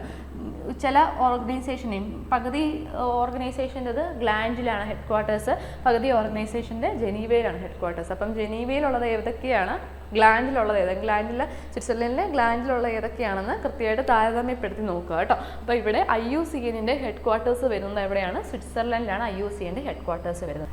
അപ്പം അടുത്ത ചോദ്യത്തിലേക്ക് പോകാം. World water day is on. അപ്പം നമ്മൾ ലോക ജലദിനം നമ്മൾ സെലിബ്രേറ്റ് ചെയ്യുന്നത് എന്നാണ്? ഞാൻ നേരത്തെ പറഞ്ഞിട്ടുണ്ടായിരുന്നു തുടങ്ങിയപ്പോഴത്തേക്ക്. അതായത് ഈ വർഷത്തെ പ്രധാനപ്പെട്ട ദിനങ്ങൾ എന്തൊക്കെയാണ്, അതിൻ്റെ തീമുകൾ എന്തൊക്കെയാണെന്ന് ജസ്റ്റ് ഒന്ന് നോക്കി വെച്ചേക്കുക കേട്ടോ. അപ്പം ലോക ജലദിനം എന്നാണ് നമുക്കറിയാം അല്ലേ? ലോക ജലദിനം നമ്മൾ എന്നാണ് ആഘോഷിക്കുന്നത്? മാർച്ച് 22 കേട്ടോ. മാർച്ച് 22 ലോക ജലദിനം ആഘോഷിക്കുന്നത്. പിന്നെ ലോക പരിസ്ഥിതി ദിനം എന്നാണ് നമ്മൾ ആഘോഷിക്കുന്നത്? ജൂൺ 5 അല്ലേ? ജൂൺ 5 ലോക പരിസ്ഥിതി ദിനം നമ്മൾ ആഘോഷിക്കുന്നത്. വേൾഡ് എൻവിയോൺമെൻറ്റ് ഡേ ആഘോഷിക്കുന്നത് ജൂൺ 5 ഓക്കെ. പിന്നെ വരുന്നത് ഓക്കെ ഏപ്രിൽ 7 എന്താണ് പ്രത്യേകത? വേൾഡ് ഹെൽത്ത് ഡേ, ലോക ആരോഗ്യ ദിനം അല്ലെ? ലോക ആരോഗ്യ ദിനം എന്നാണ് ഏപ്രിൽ 7 നമ്മൾ ആഘോഷിക്കുന്നത്. ജൂൺ 5 ലോക പരിസ്ഥിതി ദിനം, ഏപ്രിൽ 7 എന്താണ് ലോക ആരോഗ്യ ദിനം. ഓക്കെ, അങ്ങനെയുള്ള പ്രധാനപ്പെട്ട ഡേറ്റ്സുകളൊന്ന് ഓർത്ത് വെച്ചേക്കാം കേട്ടോ. 2025 തീമുകളും കൂടെ ഒന്ന് ജസ്റ്റ് ഓർത്ത് വെച്ചേക്കാം. തീമുകളും കൂടെ ജസ്റ്റ് ഒന്ന് നോക്കണം കേട്ടോ. തീമുകളും കൂടെ നോക്കാതെ പോകരുത്. പിന്നെ വേൾഡ് വെറ്റ്ലാൻഡ്സ് ഡേ എന്നാണ് ആഘോഷിക്കുന്നത്? ഫെബ്രുവരി 2 കേട്ടോ. ഫെബ്രുവരി 2 വേൾഡ് വെറ്റ്ലാൻഡ്സ് ഡേ. ഫെബ്രുവരി 4 ക്യാൻസർ ഡേ. അങ്ങനെയുള്ള കാര്യങ്ങളൊക്കെ ജസ്റ്റ് ഒന്ന് നോക്കി വെച്ചേക്കുക. ഇമ്പോർട്ടൻ്റ് ആയിട്ടുള്ള പ്രധാനപ്പെട്ട ദിവസങ്ങൾ അല്ലെങ്കിൽ ദിനങ്ങൾ എന്തൊക്കെയാണ്, അതിൻ്റെ തീമുകൾ എന്തൊക്കെയാണെന്ന് കൂടെ നോക്കി വെച്ചേക്കുക കേട്ടോ. അപ്പോൾ മാർച്ച് 22 ലോക ജലദിനം നമ്മൾ ആഘോഷിക്കുന്നത്. അടുത്തത് dash makes up the major share of green house gas emissions കേട്ടോ. ഗ്രീൻ ഹൗസ് ഗ്യാസ് എമിഷൻസ് സംഭവിക്കുന്നതിനായിട്ട് ഏറ്റവും കൂടുതൽ ഈ തന്നിരിക്കുന്ന വാതകങ്ങളിൽ ഏറ്റവും കൂടുതൽ കോൺട്രിബ്യൂഷൻ കൊടുക്കുന്ന വാതകം ഗ്യാസ് ഏതാണ്? അപ്പം ഹരിതഗൃഹ വാതക ഉദ്വമനത്തിന് പ്രധാന പങ്ക് ഡാഷാണ്. Option A carbon dioxide, option B carbon monoxide, option C nitrogen, option D nitrous oxide. അപ്പോൾ നമുക്കറിയാം അല്ലേ, ഗ്രീൻ ഹൗസ് എഫക്റ്റ് അല്ലെങ്കിൽ എന്താണ് ഹരിതഗൃഹ വാതക ഉദ്വമനം. അപ്പം ഗ്രീൻ ഹൗസ് എഫക്റ്റ് എന്ന് പറയുമ്പോഴത്തേക്ക് എന്താണ്, നമ്മൾ ഇപ്പം അതായത് തണുപ്പുള്ള രാജ്യങ്ങളിലൊക്കെ സംഭവിക്കുന്ന അല്ലെങ്കിൽ നമ്മൾ അറേഞ്ച് ചെയ്യുന്നൊരു മെത്തേഡാണ്. അതായത് ഈ തണുപ്പുള്ള രാജ്യങ്ങളിലൊക്കെ ചൂട് വളരെ റെയറായിട്ടാണ് കിട്ടുന്നത്. അപ്പം നമ്മൾ എന്താണ് ഗ്ലാസ് ഹൗസ് അല്ലെങ്കിൽ ഗ്ലാസ് റൂഫുകളുള്ള സ്ഥലങ്ങളിൽ അല്ലെങ്കിൽ ഗ്ലാസ് റൂഫിൻ്റെ അടിയിലാണ് എന്ത് ചെയ്യുന്നത്, ചെടികൾ വളർത്തുന്നത്. അപ്പോൾ ഈ ഒരു ചൂടുകൾ അല്ലെങ്കിൽ ഈ ചൂട് അല്ലെങ്കിൽ സൂര്യനിൽ നിന്നുള്ള ചൂട് ഈ ഗ്ലാസ് ഹൗസിൽ നിന്ന് കയറിക്കഴിഞ്ഞാൽ ആ ചൂട് അവിടെ തന്നെ നിൽക്കും, പുറത്തേക്ക് പോകാതെ നിൽക്കും. അതാണ് ഒരു ഗ്രീൻ ഹൗസ് എഫക്റ്റ് എന്ന് പറയുമ്പോഴത്തേക്ക്. അത് നമ്മുടെ നമ്മുടെ ഇതുമായിട്ട് പറയുവാണെങ്കിൽ, നമ്മുടെ ഭൂമിയുമായിട്ട് റിലേറ്റ് ചെയ്ത് പറയുവാണെങ്കിൽ സൂര്യനിൽ നിന്ന് പല റേസാണ് നമ്മുടെ ഭൂമിയിലേക്ക് വരുന്നത്. അതിനകത്ത് പ്രത്യേകമായിട്ടും ഈ ഇൻഫ്രാ റേഡിയേഷൻ കുറച്ചുകൂടെ കൂടുതലാണ്. ഇൻഫ്രാ റേഡിയേഷൻ അല്ല, ഇപ്പോൾ ഇൻഫ്രാഷോർട്ട് വേവ് ലെങ്ത് ഉള്ള ആ ഒരു ഇൻഫ്രാ റേഡിയേഷനെ എന്ത് ചെയ്യുന്നു, ഈ ഗ്രീൻ ഹൗസ് വാതകങ്ങൾ അതായത് ഹരിതഗ്രഹ വാതകങ്ങൾ എന്ത് ചെയ്യുന്നു, തടഞ്ഞു നിർത്തി തിരിച്ചു പോകാതെ തടഞ്ഞു നിർത്തുന്നു. അങ്ങനെ തടഞ്ഞു നിർത്തുന്നത് വഴി എന്ത് സംഭവിക്കുന്നു, നമ്മുടെ ഭൂമിയുടെ ചൂട് കൂടുന്നു. അപ്പോൾ ആ ചൂട് അതാണ് ആഗോള താപനം എന്നൊക്കെ പറയുന്നത് കേട്ടോ. അപ്പോൾ ആ ഒരു ഭൂമിയുടെ ചൂട് അങ്ങനെ അധികമായിട്ട് കൂടുന്നു. അപ്പോൾ അത് ആ ഒരു പ്രക്രിയ അല്ലെങ്കിൽ ആ ഒരു പ്രോസസ്സാണെന്ന് പറയുമ്പോഴത്തേക്ക് ഹരിതഗ്രഹ വാതക ഉദ്വമനം. അപ്പം ആ ഒരു ആ റേഡിയേഷനെ പുറത്തേക്ക്, അതായത് തിരിച്ചു വിടാതെ പുറത്തേക്ക് പോകാതെ തടഞ്ഞു തടഞ്ഞു നിർത്തുന്ന വാതകങ്ങളാണെന്ന് പറയുമ്പോഴത്തേക്ക് ഹരിതഗ്രഹ വാതകങ്ങളാണ്. അതിൽ ഏറ്റവും പ്രധാനമായിട്ടും കോൺട്രിബ്യൂഷൻ കൊടുക്കുന്ന ഒരു വാതകമാണ് എന്ന് പറയുമ്പോഴത്തേക്ക് carbon dioxide. Option A ആണ് ഉത്തരം വരുന്നത്. ഓപ്ഷൻ എ ആണ് ഉത്തരം വരുന്നത്, carbon dioxide. Carbon dioxide നമുക്കറിയാം, നമ്മൾ എന്താണ് ഫോസിൽ ഇന്ധനങ്ങൾ ഒരുപാട് ഉപയോഗിക്കുമ്പോൾ, ഫോസിൽ ഇന്ധനങ്ങൾ ഒരുപാട് കത്തിക്കുമ്പോഴത്തേക്ക് അതിൽ നിന്ന് പുറന്തള്ളുന്ന ആ ഒരു വാതകം എന്ന് പറയുന്നത് കാർബൺ ഡൈ ഓക്സൈഡ് ആണ്. അപ്പോൾ ഈ കാർബൺ ഡൈ ഓക്സൈഡ് അധികമായിട്ട് കൂടുന്നത് വഴി, അല്ലെങ്കിൽ കൂടാനുള്ള മറ്റൊരു കാരണം എന്ന് പറഞ്ഞാൽ ഡീഫോറസ്റ്റേഷൻ ആണ്, വനനശീകരണമാണ് അല്ലേ. ഇപ്പം മരങ്ങളും അതൊക്കെ ഒരുപാട് ഉണ്ടായിരുന്നെങ്കിൽ, കാരണം നമുക്ക് ഫോട്ടോസിന്തസിസ് എന്ന പ്രോസസ്സിൽ നമുക്കറിയാം അല്ലേ, ചെടികൾ കാർബൺ ഡൈ ഓക്സൈഡ് ഉപയോഗിച്ചാണ് അവരുടെ ഫുഡ് പ്രിപ്പയർ ചെയ്യുന്നത്. അപ്പം അന്തരീക്ഷത്തിലേക്ക് ഉള്ള അധികമായിട്ടുള്ള കാർബൺ ഡൈ ഓക്സൈഡ് പ്ലാന്റ്സ് ഒരുപാടുണ്ടെന്നുണ്ടെങ്കിൽ ഇവർ എടുത്ത് യൂസ് ചെയ്തോളും. പക്ഷേ എന്താണ് ഈ ഒരു ഡീഫോറസ്റ്റേഷൻ ചെയ്ത് പല പല കെട്ടിടങ്ങളൊക്കെ ഉയർത്തുക, അപ്പം അതൊക്കെയും എന്തിന് കാരണമാണ്? ഈ ഒരു ഗ്രീൻ ഹൗസ് എഫക്റ്റിനും ഗ്ലോബൽ വാർമിങ്ങിനും ഒക്കെ കാരണമാണ് കേട്ടോ. ഓക്കെ, അപ്പം അതുകൊണ്ട് അത് നോക്കി വെച്ചേക്ക്. ഇതൊക്കെ നമുക്ക് അറിയാവുന്നതാണ് അല്ലേ. അപ്പം ഇവിടുത്തെ ഉത്തരം വരുന്നതാണ് കാർബൺ ഡൈ ഓക്സൈഡ് ആണ്. ഏറ്റവും കൂടുതൽ കോൺട്രിബ്യൂഷൻ കൊടുക്കുന്ന ഗ്രീൻ ഹൗസ് ഗ്യാസ് എന്ന് പറയുന്നത് കാർബൺ ഡൈ ഓക്സൈഡ് ആണ്. ഓക്കെ, അപ്പോൾ അത് കൃത്യമായിട്ട് മനസ്സിലായെന്ന് വിശ്വസിക്കുന്നു. ഓക്കെ, അപ്പോൾ നമ്മുടെ ആ ഒരു ക്വസ്റ്റ്യൻസിൻ്റെ സെഷൻ കഴിഞ്ഞിരിക്കുകയാണ്. ഓക്കെ, പ്രധാനപ്പെട്ട ക്വസ്റ്റ്യൻസിൻ്റെ ഇത് കഴിഞ്ഞു. അപ്പോൾ നമ്മൾ കറണ്ട് അഫെയർസും കൂടെ നമ്മൾ ഇൻക്ലൂഡ് ചെയ്തിട്ടുണ്ട്. കറണ്ട് അഫെയർസ് എല്ലാ സെക്ഷനിൽ നിന്നുള്ള കറണ്ട് അഫെയർസ് അല്ല എടുത്തിരിക്കുന്നത്. പ്രധാനമായിട്ടും ISROടെ ചോദിക്കാൻ ചാൻസ് ഉള്ളത്, അതായത് ആദിത്യ മിഷൻ, അതുപോലെ ചന്ദ്രയാൻ മിഷൻ, അങ്ങനെയുള്ള കാര്യങ്ങൾ, പിന്നെ ISROടെ കുറച്ച് ലേറ്റസ്റ്റായിട്ട് നടന്ന കുറച്ച് മിഷനുകൾ, അങ്ങനെയുള്ള കുറച്ച് ന്യൂസുകളാണ്. പിന്നെ റാംസർ സൈറ്റുകളെയും കുറിച്ച് നമ്മൾ ആഡ് ചെയ്തിട്ടുണ്ട് കേട്ടോ. അപ്പോൾ ആ ഒരു അതുകൂടെ നമുക്കൊന്ന് കണ്ടുപോകാം കേട്ടോ. എല്ലാ കറണ്ട് അഫെയർസും ഇല്ല, ഈ ഒരു ചോദിക്കാൻ കുറച്ച് ചാൻസ് എന്ന് എനിക്ക് തോന്നിയിട്ടുള്ള ISROടെ കുറച്ച് മിഷനുകളാണ് ഇവിടെ ഇൻക്ലൂഡ് ചെയ്തിട്ടുള്ളത് കേട്ടോ. അപ്പോൾ നമുക്ക് നോക്കാവേ. അപ്പം ആദ്യത്തേത് സ്പെയ്ഡെക്സ് മിഷൻ. എന്താണ് സ്പെയ്ഡെക്സ് മിഷൻ? 2024 ISROയുടെ അവസാനത്തെ ദൗത്യമായിരുന്നു എന്നെന്ന് പറഞ്ഞാൽ സ്പെയ്ഡെക്സ് മിഷൻ കേട്ടോ. 2024 ISROയുടെ അവസാനത്തെ മിഷൻ എന്ന് പറയുന്നത് സ്പെയ്ഡെക്സ് മിഷൻ. ഇതിൻ്റെ ലോഞ്ച് ഡേറ്റ് അല്ലെങ്കിൽ ഇതിൻ്റെ വിക്ഷേപണ തീയതി എന്നാണ്? December 30, 2024. December 30, 2024. അപ്പം ലേറ്റസ്റ്റ് ആണ്. അപ്പം അങ്ങനെ ചോദിക്കാം, ഈ ഡയറക്റ്റ് വേണമെങ്കിൽ ചോദിക്കാം, 2024 ISROയുടെ അവസാനത്തെ ദൗത്യം ഏതാണ്? SpaDeX mission. ഇതിൻ്റെ വിക്ഷേപണ തീയതി എന്നാണ്? 2024 December 30. ഇത് വിക്ഷേപണ വാഹനം ഏതാണ്? PSLV C60 എന്നാണ്. PSLV C60 എന്നുള്ളതാണ് ഈ ഒരു വിക്ഷേപണ വാഹനത്തിൻ്റെ പേര്. ഇത് വിക്ഷേപിച്ച സ്ഥലം എന്താണ്? സതീഷ് ധവാൻ സ്പേസ് സെൻറ്റർ കേട്ടോ. Satish Dhawan space centre, Sriharikota. നമ്മൾ ISROയുടെ രണ്ടാമത്തെ മൊഡ്യൂൾ നമ്മൾ കണ്ടപ്പോഴത്തേക്ക് കണ്ടായിരുന്നല്ലേ, നമ്മൾ അതായത് ISROയുടെ ആസ്ഥാനം ഏതായിരുന്നു എന്നാണ് അവിടെ ചോദ്യം. അപ്പോൾ അവിടെ ഞാൻ ഓൾറെഡി മെൻഷൻ ചെയ്തിട്ടുണ്ടായിരുന്നു ശ്രീഹരിക്കോട്ടയുടെ പ്രാധാന്യം. അപ്പം എന്താണ് ആന്ധ്രാപ്രദേശിലെ സതീഷ് ധവാൻ സ്പേസ് സെൻറ്റർ ശ്രീഹരിക്കോട്ടയിൽ നിന്നാണ് ISROയുടെ മിക്ക മിഷനുകളും വിക്ഷേപിക്കുന്നത് കേട്ടോ. അടുത്തത്, ISRO വിക്ഷേപിച്ച 2 ബഹിരാകാശ പേടകങ്ങൾ ഉപയോഗിച്ച് സ്പേസ് ടോക്കിംഗ് എന്നൊരു പ്രോസസ്സ് വഴി പ്രദർശിപ്പിക്കുന്നതിനുള്ള ചെലവ് കുറഞ്ഞ സാങ്കേതിക പ്രകടന ദൗത്യമാണ് ഏതെന്ന് പറയുമ്പോഴത്തേക്ക് സ്പെയ്ഡെക്സ് മിഷൻ എന്ന് പറയുമ്പോഴത്തേക്ക്. അപ്പോൾ എന്താണ്? ISRO വിക്ഷേപിച്ച 2 ബഹിരാകാശ പേടകങ്ങൾ ഉപയോഗിച്ച് സ്പേസ് ടോക്കിംഗ് എന്നൊരു പ്രോസസ്സ് അല്ലെങ്കിൽ സ്പേസ് ടോക്കിംഗ് പ്രദർശിപ്പിക്കുന്നതിനുള്ള ചെലവ് കുറഞ്ഞ സാങ്കേതിക ദൗത്യമാണ് ഏതെന്ന് പറയുന്നത് സ്പെയ്ഡെക്സ് മിഷൻ എന്ന് പറയുന്നത്. സ്പേസ് ഡോക്കിംഗ് പരീക്ഷണത്തിനായുള്ള PSLV റോക്കറ്റുകളും ഉപഗ്രഹങ്ങളും, അതായത് ഈ ഒരു വെഹിക്കിളും കാര്യങ്ങളും ഒക്കെ നിർമ്മിച്ച സ്ഥലം ഏതാണ്? അനന്ത ടെക്നോളജി ലിമിറ്റഡ്, തിരുവനന്തപുരം. അപ്പം അനന്ത ടെക്നോളജി ലിമിറ്റഡ് തിരുവനന്തപുരത്താണ് ഇതിൻ്റെ വേണ്ട ഒരു പാർട്സും കാര്യങ്ങളും ഒക്കെ ക്രിയേറ്റ് അല്ലെങ്കിൽ നിർമ്മിച്ച സ്ഥലം എന്ന് പറയുന്നത് കേട്ടോ. അപ്പോൾ സ്പെയ്ഡെക്സ് മിഷൻ എന്ന് പറയുമ്പോഴത്തേക്ക് ISROയുടെ 2024 അവസാനത്തെ മിഷനാണ്. ഇത് വിക്ഷേപിച്ച തീയതി എന്ന് പറയുന്നത് 2024 December 30. അതുപോലെ PSLV C60 ആണ് വിക്ഷേപണ വാഹനം എന്ന് പറയുന്നത്. വിക്ഷേപിച്ച കേന്ദ്രം എന്ന് പറയുന്നത് എവിടെയാണ്? ആന്ധ്രാപ്രദേശിലെ ശ്രീഹരിക്കോട്ടയിലെ സതീഷ് ധവാൻ സ്പേസ് സെൻറ്ററിൽ നിന്നാണ് ഇത് വിക്ഷേപിച്ചത്. പിന്നെ ഇതിന് വേണ്ടിയിട്ട് ഉപയോഗിക്കാൻ വേണ്ടിയിട്ടുള്ള ഒരു റോക്കറ്റും അല്ലെങ്കിൽ ഉപഗ്രഹങ്ങൾ നിർമ്മിച്ചത് എവിടെയാണ്? അനന്ത ടെക്നോളജി ലിമിറ്റഡ് തിരുവനന്തപുരത്താണിത് നിർമ്മിച്ചത് കേട്ടോ. അതോടെ ഓർത്ത് വെക്കുക. അതുപോലെ ഉപഗ്രഹങ്ങളുടെ നിർണായക കൂടിച്ചേരൽ നടന്നത്. അപ്പോൾ ആ 2 ഉപഗ്രഹങ്ങൾ ഉപയോഗിച്ചിട്ടാണല്ലോ സ്പേസ് ടോക്കിംഗ് എന്ന് പറയുന്ന ഒരു പ്രദർശനമുള്ളത്. അപ്പം ആ ഒരു 2 ഉപഗ്രഹങ്ങൾ കൂടിച്ചേർന്ന തീയതി എന്നാണ്? 2025 January 16. 2025 January 16 2 ഉപഗ്രഹങ്ങൾ അതിൻ്റെ ഒരു കൂടിച്ചേരൽ നടന്നത്. അടുത്തത്, ഈ നേട്ടം കൈവരിക്കുന്ന 4ാമത്തെ രാജ്യമാണ് ഏതെന്ന് പറയുമ്പോഴത്തേക്ക് ഇന്ത്യ. അപ്പം ഇങ്ങനൊരു അറ്റംപ്റ്റ് നടത്തുന്ന, അല്ലെങ്കിൽ ആ ഒരു നേട്ടം അല്ലെങ്കിൽ ആ ഒരു മെത്തേഡ് അല്ലെങ്കിൽ ഇങ്ങനെ ഒരു മെത്തേഡ് സക്സസ്ഫുള്ളി കംപ്ലീറ്റ് ചെയ്യുന്ന 4ാമത്തെ രാജ്യമാണെന്ന് പറയുമ്പോഴത്തേക്ക് ഇന്ത്യ. അപ്പം ഇതൊക്കെ ക്വസ്റ്റ്യനുകളാണ് കേട്ടോ. ഇതൊക്കെ ക്വസ്റ്റ്യൻ ചോദിക്കാനായിട്ട് സാധ്യതയുള്ള ഒരു ഇതാണ് കേട്ടോ. അപ്പോൾ എല്ലാ പോയിന്റുകളും ഒന്ന് കൃത്യമായിട്ട് നോക്കി വെച്ചേക്കണേ. അടുത്തത് ദൗത്യ കാലാവധി. ഇതിൻ്റെ ദൗത്യ കാലാവധി എത്രയായിരുന്നു? 66 ദിവസമായിരുന്നു കേട്ടോ. 66 ദിവസമായിരുന്നു ദൗത്യ കാലാവധി. മിഷൻ ഡയറക്ടർ ആരായിരുന്നു? ഇതിൻ്റെ എം ജയകുമാർ ആയിരുന്നു ഇതിൻ്റെ ഈ മിഷൻ്റെ ഡയറക്ടർ. ഇതിൻ്റെ പ്രോജക്റ്റ് ഡയറക്ടർ ആരായിരുന്നു? എൻ സുരേന്ദ്രനായിരുന്നു കേട്ടോ. ഓക്കെ, അപ്പം മിഷൻ ഡയറക്ടർ ആരായിരുന്നു? എം ജയകുമാർ ആയിരുന്നു. പ്രൊജക്റ്റ് ഡയറക്ടർ ആരായിരുന്നു? എൻ സുരേന്ദ്രനായിരുന്നു കേട്ടോ. പിന്നെ ISROയുടെ ഇത് നോക്കുമ്പോഴത്തേക്ക് കൃത്യമായിട്ട് ഓർത്ത് വെച്ചേക്കുക, എസ് സോമനാഥ് ആയിരുന്നു നമ്മുടെ ISROയുടെ മുൻ ചെയർമാൻ. ഇപ്പോഴത്തെ ചെയർമാൻ ആരാണ്? വി നാരായണനാണ് കേട്ടോ. മാറിപ്പോരുത്. അപ്പോയിൻമെൻറ്റ് 2025 നടന്നത്. 2025 ജനുവരി 14-15 ആ ഒരു ഡേറ്റിലാണ് എസ് സോമനാഥന് ശേഷം വി നാരായണൻ എന്താണ് ഈ ഒരു ISROയുടെ ചെയർമാൻ പദവി അലങ്കരിക്കുന്നത് കേട്ടോ. അപ്പോൾ അതൊന്ന് കൃത്യമായിട്ട് നോക്കി വെച്ചേക്കുക. ഓക്കെ, വി നാരായണൻ ആണ് ഇപ്പോഴത്തെ ISROയുടെ ചെയർമാൻ കേട്ടോ. അതൊന്ന് നോക്കി വെച്ചേക്കുക. അതും ചോദിക്കാൻ സാധ്യതയുള്ളതാണ്.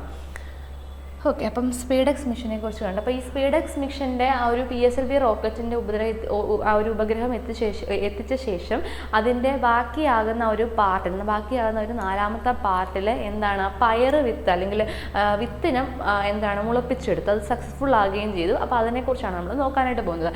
എന്താണ് പോം 4 എന്താണ് പോം 4 PSLV ഓർബിറ്റൽ എക്സ്പെരിമെൻ്റ് മൊഡ്യൂൾ. എന്താണ് PSLV ഓർബിറ്റൽ എക്സ്പെരിമെൻ്റൽ മൊഡ്യൂളാണ് പോം 4 എന്ന് പറഞ്ഞാൽ കേട്ടോ. അപ്പം അത് പോം അതായത് PSLV ഓർബിറ്റൽ എക്സ്പെരിമെൻ്റൽ മൊഡ്യൂൾ 4 എന്ന് ഉദ്ദേശിക്കുന്നത് ഇതിൻ്റെ 4ാമത്തെ ഭാഗത്താണ് ഇത് മുളപ്പിച്ചെടുത്തിട്ടുള്ളത്. അപ്പം PSLV C-60 റോക്കറ്റിൽ ഉപഗ്രഹങ്ങൾ എത്തിച്ച ശേഷം ബഹിരാകാശത്ത് ബാക്കിയാവുന്ന 4ാമത്തെ ഭാഗത്തിൽ വിത്ത് മുളപ്പിച്ച് പരീക്ഷണം നടത്തിയ ദൗത്യമാണ് ഇതെന്ന് പറയുമ്പോഴത്തേക്ക് പോം എന്ന് പറയുമ്പോൾ കേട്ടോ. അതാണ് പോം 4 PSLV ഓർബിറ്റൽ എക്സ്പെരിമെൻ്റൽ മിഷൻ അല്ലെങ്കിൽ മൊഡ്യൂൾ എന്ന് പറയുന്നത് കേട്ടോ. അപ്പം അതിൻ്റെ 4 എന്ന് ഉദ്ദേശിക്കുന്നത് ഇത് ആ ബാക്കിയാകുന്ന 4ാമത്തെ ഭാഗത്തിലാണ് ഈ ഒരു പരീക്ഷണം നടത്തിയിട്ടുണ്ടായിരുന്നത്. ഈ ദൗത്യത്തിനായി ഉപയോഗിച്ച വിത്തിനം ഏതാണ്? വൻപയറിൻ്റെ വിത്താണ് ഇതിനകത്ത് ഉപയോഗിച്ചിട്ടുള്ളത് കേട്ടോ. അതുപോലെ ആദ്യമായാണ് ഇന്ത്യ ജൈവകോശങ്ങൾ അയച്ച് പരീക്ഷണം നടത്തുന്നത്. അപ്പോൾ ഇങ്ങനെ ഒരു എക്സ്പെരിമെൻറ്റ് നടത്തുന്നത് ഇന്ത്യ ഇങ്ങനെ ഒരു എക്സ്പെരിമെൻറ്റ് നടത്തുന്നത് ആദ്യമായിട്ടാണ് കേട്ടോ. അപ്പോൾ ഈ ഒരു പോം 4 അതിനെക്കുറിച്ചൊന്ന് ജസ്റ്റ് ഒന്ന് അറിഞ്ഞിരിക്കുക കേട്ടോ. അപ്പം പോം 4 എന്ന് പറഞ്ഞാൽ PSLV C-60 ആ ഒരു ഉപഗ്രഹം എത്തിച്ച ശേഷം അതിൻ്റെ ബാക്കിയാകുന്ന 4ാമത്തെ ആ ഒരു ഭാഗത്തിൽ നടത്തിയിട്ടുള്ള ഒരു പരീക്ഷണമാണിതെന്ന് പറയുമ്പോഴത്തേക്ക് പോം 4 എന്ന് പറയുന്നത് PSLV ഓർബിറ്റൽ എക്സ്പെരിമെൻ്റൽ മൊഡ്യൂൾ. ഇനി ഇതിന് വേണ്ടിയിട്ട് ഈ ദൗത്യത്തിന് വേണ്ടിയിട്ട് ഉപയോഗിച്ച വിത്തിനം ഏതായിരുന്നു? വൻപയറിൻ്റെ വിത്തായിരുന്നു ഉപയോഗിച്ചിട്ടുണ്ടായിരുന്നത് കേട്ടോ.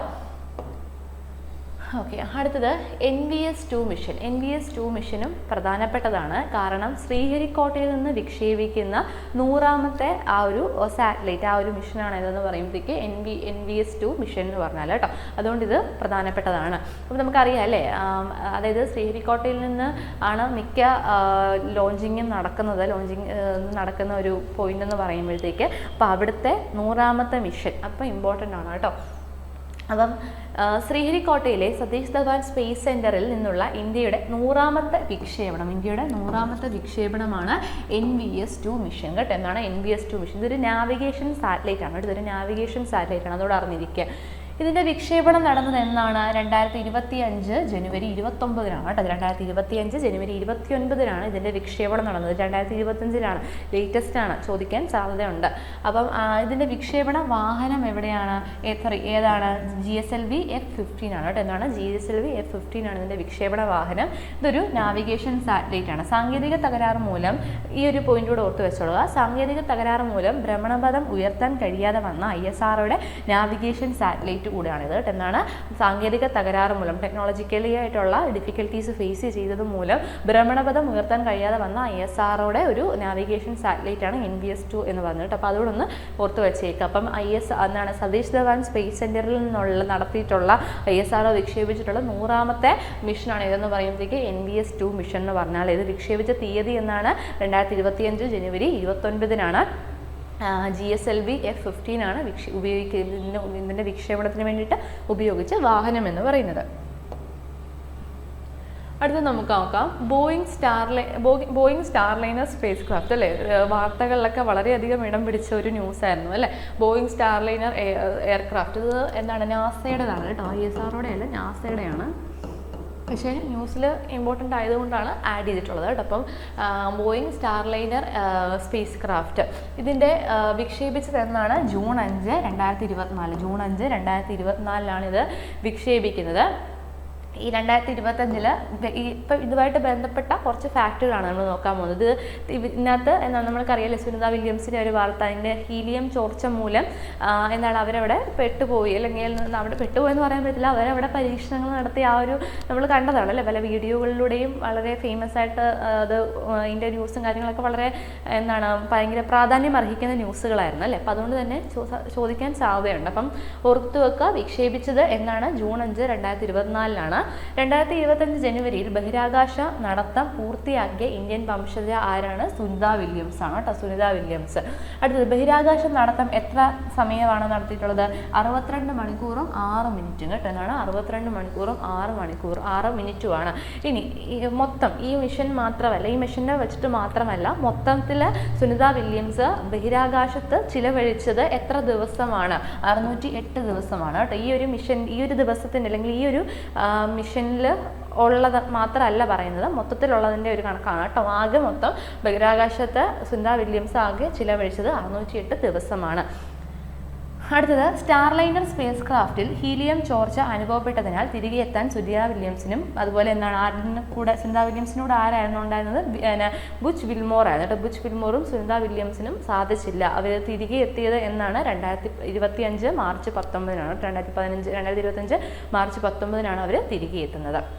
അപ്പോൾ ഇത് വളരെ പ്രാധാന്യം അർഹിക്കുന്ന ഒരു ന്യൂസായിരുന്നു. നാസയുടെ മിഷനായിരുന്നു ബോയിങ് സ്റ്റാർലൈനർ സ്പേസ് ക്രാഫ്റ്റ് എന്ന് പറഞ്ഞാൽ. അപ്പോൾ ഇത് ഒരുപാട് ന്യൂസുകളൊക്കെ നമ്മൾ കണ്ടതാണ്, അതുകൊണ്ട് ചോദിക്കാൻ സാധ്യതയുണ്ട്. അപ്പോൾ ഇതിൻ്റെ പോയിന്റുകളൊക്കെ ജസ്റ്റ് ഒന്ന് നോക്കി വെച്ചേക്കാം കേട്ടോ. ഓക്കെ, അടുത്തത് സ്പിയർ എക്സ് എന്ന് പറയുമ്പോഴത്തേക്ക് എന്താണ്? മഹാവിസ്ഫോടനത്തിന് ശേഷം എന്താണ് സംഭവിച്ചെന്ന് കണ്ടെത്താനായിട്ട് നാസ വികസിപ്പിച്ചെടുത്ത ദൗത്യമാണ് എന്ന് പറയുമ്പോഴത്തേക്ക് സ്പിയർ എക്സ് എന്ന് പറഞ്ഞാൽ കേട്ടോ. എന്താണ്? മഹാവിസ്ഫോടനത്തിന് ശേഷം എന്താണ് സംഭവിച്ചതെന്ന് കണ്ടെത്താനായിട്ട് നാസ വിക്ഷേപിച്ച ഒരു ദൗത്യമാണ് എന്ന് പറയുമ്പോഴത്തേക്ക് സ്പിയർ എക്സ് എന്ന് പറയുമ്പോഴത്തേക്ക്. അടുത്തത് പൂർണ്ണമായും AI ഉപയോഗിച്ച് ഒരു പതിപ്പ് പ്രസിദ്ധീകരിച്ച ലോകത്തിലെ ആദ്യത്തെ ദിനപത്രം ഏതാണ്? ഇൽഫോഗ്ലിയോ. എന്താണ്? ഇൽഫോഗ്ലിയോ ആണ് കേട്ടോ. എന്താണ്? ഇൽഫോഗ്ലിയോ. അപ്പം പൂർണ്ണമായും AI ഉപയോഗിച്ച് ഒരു പതിപ്പ് പ്രസിദ്ധീകരിച്ച ലോകത്തിലെ ആദ്യത്തെ ദിനപത്രം AI ഉപയോഗിച്ച് പ്രസിദ്ധീകരിച്ചത് ഏതാണ്? ഇൽഫോഗ്ലിയോ. ഏതാണ്? ഇൽഫോഗ്ലിയോ ആണ് കേട്ടോ. അപ്പോൾ ഇതും കൂടെ ജസ്റ്റ് ഒന്ന് നോക്കി വെച്ചേക്കാം. അടുത്തത് നമ്മുടെ ISROയുടെ പ്രധാനപ്പെട്ട മിഷനുകളാണ്. ഇതിന് ഇത് കുറച്ചുകൂടെ നേരത്തെ കണ്ടതുപോലെ കുറച്ചുകൂടെ നമ്മൾ ഡീറ്റെയിൽ ആയിട്ട് തന്നെയാണ് നമ്മൾ കാണാൻ പോകുന്നത്. ഇതിൻ്റെ ഉപയോഗിച്ച പേലോഡുകളുടെ എണ്ണം എത്രയാണ്, അതുപോലെ ഏതൊക്കെ പേലോഡുകളാണ് ഉപയോഗിച്ചിട്ടുള്ളത്. ഓക്കെ, അപ്പോൾ അതിനെക്കുറിച്ച് നമുക്ക് ജസ്റ്റ് ഒന്ന് ഡീറ്റെയിൽ ആയിട്ട് കാണാതെ. വളരെ പ്രധാനപ്പെട്ട മിഷനുകളാണ്. സ്ഥിരം ഇപ്പം മാറി തിരിഞ്ഞും ചോദിക്കാറുള്ളതാണ്. ഇപ്പോൾ NVS-2 മിഷൻ എന്നൊക്കെ പറയുമ്പോഴത്തേക്ക് അതിൻ്റെ എല്ലാം നമ്മൾ ഡീറ്റെയിൽ ആയിട്ട് നോക്കുന്നില്ല. പക്ഷേ ഇതെന്ന് പറയുമ്പോഴത്തേക്ക് എല്ലാ കാര്യങ്ങളും ഡീറ്റെയിൽ ആയിട്ട് നമ്മൾ ISROയുടെ ക്വസ്റ്റ്യൻ നമ്മൾ കണ്ടായിരുന്നു അല്ലേ. ആദ്യത്തെ L1 മിഷൻ്റെ ഒബ്ജക്റ്റീവ്സ് ഒക്കെ വരെ ചോദിച്ചിട്ടുണ്ടായിരുന്നു. അപ്പോൾ അതുകൊണ്ട് കുറച്ച് ഇമ്പോർട്ടൻ്റ് ആയിട്ടുള്ള ISROയുടെ കുറച്ച് മിഷനുകളാണ് നമ്മൾ നോക്കുന്നത്. അപ്പം ചന്ദ്രയാൻ 3, ഇപ്പം ചന്ദ്രയാൻ 1, 2, 3 ഉണ്ട്. അപ്പം ചന്ദ്രയാൻ 3, ചന്ദ്രയാൻ 2വിന് ശേഷമുള്ള ISROയുടെ മിഷൻ ആയിരുന്നെന്ന് പറയുമ്പോഴത്തേക്ക് ചന്ദ്രയാൻ 3 മിഷൻ എന്ന് പറയുമ്പോൾ. അപ്പം ചന്ദ്രയാൻ 2 തുടർ ദൗത്യമാണ്. ചന്ദ്രയാൻ 2വിൻ്റെ തുടർ ദൗത്യമാണ് ചന്ദ്രയാൻ 3. ചന്ദ്രോപരിതലത്തിൽ സുരക്ഷിതമായി ഇറങ്ങുന്നതിനും സഞ്ചരിക്കുന്നതിനുമുള്ള end-to-end ശേഷി പ്രകടിപ്പിക്കുന്നതാണെന്ന് പറയുമ്പോഴത്തേക്ക് ചന്ദ്രയാൻ 3 മിഷൻ എന്ന് പറയുമ്പോഴത്തേക്ക്. ഇത് മൂന്നാമത്തെ ചന്ദ്ര പര്യവേക്ഷണ ദൗത്യമാണ്. ചന്ദ്രയാനിലേക്കുള്ള അല്ലെങ്കിൽ ചന്ദ്രനിലേക്കുള്ള മൂന്നാമത്തെ പര്യവേക്ഷണ ദൗത്യമാണ് ISRO വിക്ഷേപിച്ചത്. ഉപയോഗിച്ച റോക്കറ്റ്, ഇവിടെ ഉപയോഗിച്ച റോക്കറ്റ് ഏതാണ്? LVM-3 ആണ് കേട്ടോ. അതാണ് LVM-3 ആണ് ഇവിടെ ഉപയോഗിച്ച റോക്കറ്റ്. ലോഞ്ച് വെഹിക്കിൾ മാർക്ക് 3 എന്നാണ്. ലോഞ്ച് വെഹിക്കിൾ മാർക്ക് 3 ഇതൊരു 3 ഘട്ട 3 സ്റ്റേജ് മീഡിയം ലിഫ്റ്റ് ലോഞ്ച് വെഹിക്കിളാണ് കേട്ടോ. എന്നാണ് 3 stage medium lift vehicle launch വെഹിക്കിളാണ് എന്ന് പറയുമ്പോഴത്തേക്ക് LVM-3 എന്ന് പറഞ്ഞാൽ കേട്ടോ.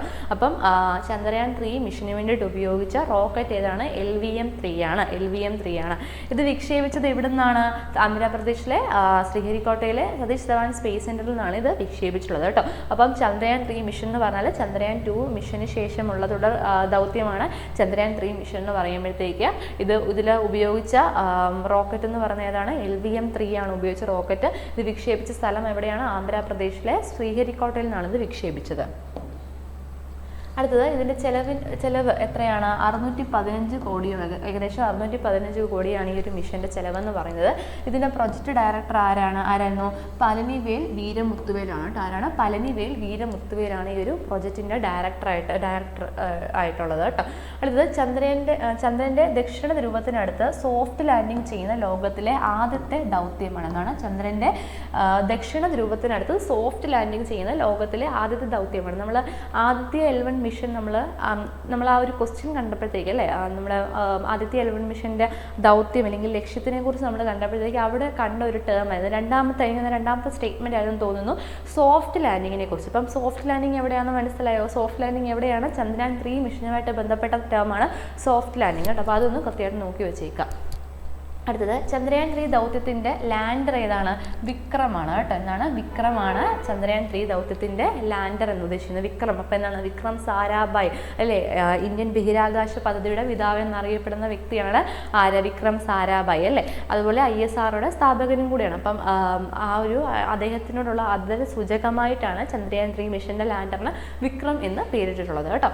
അടുത്തത് ഈ റോവറിൻ്റെ ഈ റോവർ എന്താണ്? ചന്ദ്രൻ്റെ ഉപരിതലത്തിലേക്ക് എത്തിക്കുകയും ചെയ്യും. ചന്ദ്രയാൻ 3 ദൗത്യത്തിന്റെ ലാൻഡർ ഏതാണ്? വിക്രമാണ്. അടുത്തത് ചന്ദ്രയാൻ 3 ദൗത്യത്തിന്റെ റോവർ എന്ന് പറയുന്നത് ഏതാണ്? റോവറിന്റെ പേരെന്താണ്? പ്രഗ്യാനാണ് കേട്ടോ. എന്താണ്? പ്രഗ്യാനാണ് ഈ ഒരു റോവറിന്റെ പേര്. ഈ റോവറിൽ 2 പേലോഡുകളുണ്ട്. അപ്പം നമ്മൾ ലാൻഡർ കണ്ടു. ലാൻഡർ ഏതായിരുന്നു? വിക്രമായിരുന്നു. ഈ ഒരു ഇതിനകത്തെ ആ ഒരു റോവർ എന്ത് ചെയ്യുന്നതിനെ, ഒരു ലാൻഡർ ഈ റോവറിനെ കറക്റ്റ് പൊസിഷനിൽ എത്തിക്കും. അപ്പം ഈ ഒരു മിഷൻ, ഈ ചന്ദ്രയാൻ 3 മിഷന്റെ റോവർ ഏതാണ്? പ്രഗ്യാനാണ് കേട്ടോ. 6 ചക്ര ഒരു റോബോട്ടാണ്. ഈ റോബോട്ടാണ് ഇതെന്ന് പറയുമ്പോഴത്തേക്ക് പ്രഗ്യാൻ എന്ന് പറഞ്ഞ റോവർ എന്ന് പറഞ്ഞാൽ ചന്ദ്രയാൻ 3 മിഷൻ. ഈ റോവറിൽ 2 പേലോഡുകളുണ്ട്. ഈ റോവറിൽ എത്ര പേലോഡുകളുണ്ട്? 2 പേലോഡുകളുണ്ട് കേട്ടോ. ഏതൊക്കെയാണ്? APXS-ഉം അതുപോലെ എന്താണ്? LIBS-ഉം. എന്താണ്? APXS-ഉം LIBS-ഉം ആണ് ഈ ഒരു റോവറിൽ, പ്രഗ്യാൻ എന്ന് പറയുന്ന റോവറിലുള്ള 2 പേലോഡുകൾ. ഏതൊക്കെയാണ്? APXS-ഉം അതുപോലെ LIBS-ഉം. APXS എന്ന് പറയുമ്പോഴത്തേക്ക് എന്താണ്? Alpha particle x-ray spectrometer. എന്താണ്? ആൽഫ പാർട്ടിക്കിൾ എക്സ്റേ സ്പെക്ട്രോമീറ്റർ ആണ് APXS-ന്റെ ഫുൾ ഫോം വരുന്നത്. അടുത്തത് LIBS, laser induced breakdown spectroscope. എന്താണ്? Laser induced breakdown spectroscope. LIBS-ഉം APXS-ഉം ആണ് ചന്ദ്രയാൻ 3 മിഷന്റെ റോവറിലുള്ള 2 പേലോഡുകൾ. ലാൻഡർ ഏതാണ്? വിക്രമാണ്. റോവർ ഏതാണ്? പ്രഗ്യാനാണ്. ഈ റോവറിലുള്ള 2 പേലോഡുകൾ ഏതൊക്കെയാണ്? APXS-ഉം LIBS-ഉം. മാറിപ്പോകരുത്. നമ്മൾ ഓരോ മിഷനുകളുടെയും പേലോഡുകൾ വ്യത്യസ്തമാണ്. അപ്പം അങ്ങോട്ടും ഇങ്ങോട്ടും ഇപ്പം നേരത്തെ കണ്ടില്ലേ, സോഫ്റ്റ് ലാൻഡിങ് എന്ന ടേം അവിടെ ഉപയോഗിച്ചു, ആദിത്യ L1 ഉപയോഗിച്ചു. അപ്പോൾ അത് തെറ്റാണ്. അത് ചന്ദ്രയാൻ 3 ബന്ധപ്പെട്ടാണ്. അപ്പം അങ്ങനെ മാറ്റിയും തിരിച്ചും ചോദിക്കാം. അപ്പം ഓരോ മിഷനെ കുറിച്ചുള്ള ടേമുകളൊക്കെ ഒന്ന് കൃത്യമായിട്ട് നോക്കി വെച്ചേക്കാം കേട്ടോ. ഇനി ചന്ദ്രയാൻ 3 പ്രധാനപ്പെട്ട ഘടകങ്ങൾ. ചന്ദ്രയാൻ 3 പ്രധാനപ്പെട്ട ഘടകങ്ങൾ ഏതൊക്കെയാണെന്ന് നോക്കാം. ഒന്ന് ഏതാണ്? Propulsion module. എന്താണ്? Propulsion module. ഇത് ബഹിരാകാശ വാഹനത്തെ ചന്ദ്രന്റെ ഭ്രമണപഥത്തിൽ എത്തിക്കുന്നു. അപ്പം പ്രൊപ്പൽഷൻ മൊഡ്യൂൾ എന്നാണ് ഇത് ബഹിരാകാശ വാഹനത്തെ ചന്ദ്രന്റെ ഭ്രമണപഥത്തിൽ എത്തിക്കാൻ സഹായിക്കുന്ന ചന്ദ്രയാൻ 3 മിഷന്റെ ഒരു പ്രധാനപ്പെട്ട ഘടകമാണെന്ന് പറയുമ്പോഴത്തേക്ക് പ്രൊപ്പൽഷൻ മൊഡ്യൂൾ. അടുത്തത് ഏതാണ്? ലാൻഡറാണ്. അടുത്ത ലാൻഡർ ഏതാണ്? വിക്രമാണ് കേട്ടോ. എന്താണ്? ലാൻഡർ വിക്രമാണ്. അടുത്തത് റോവർ ഏതാണ്? പ്രഗ്യാനാണ്. പ്രഗ്യാനിലുള്ള 2 പേലോഡുകളാണ് ഉള്ളത്. അത് ഏതൊക്കെയാണ്? APXS-ഉം LIBS-ഉം കേട്ടോ.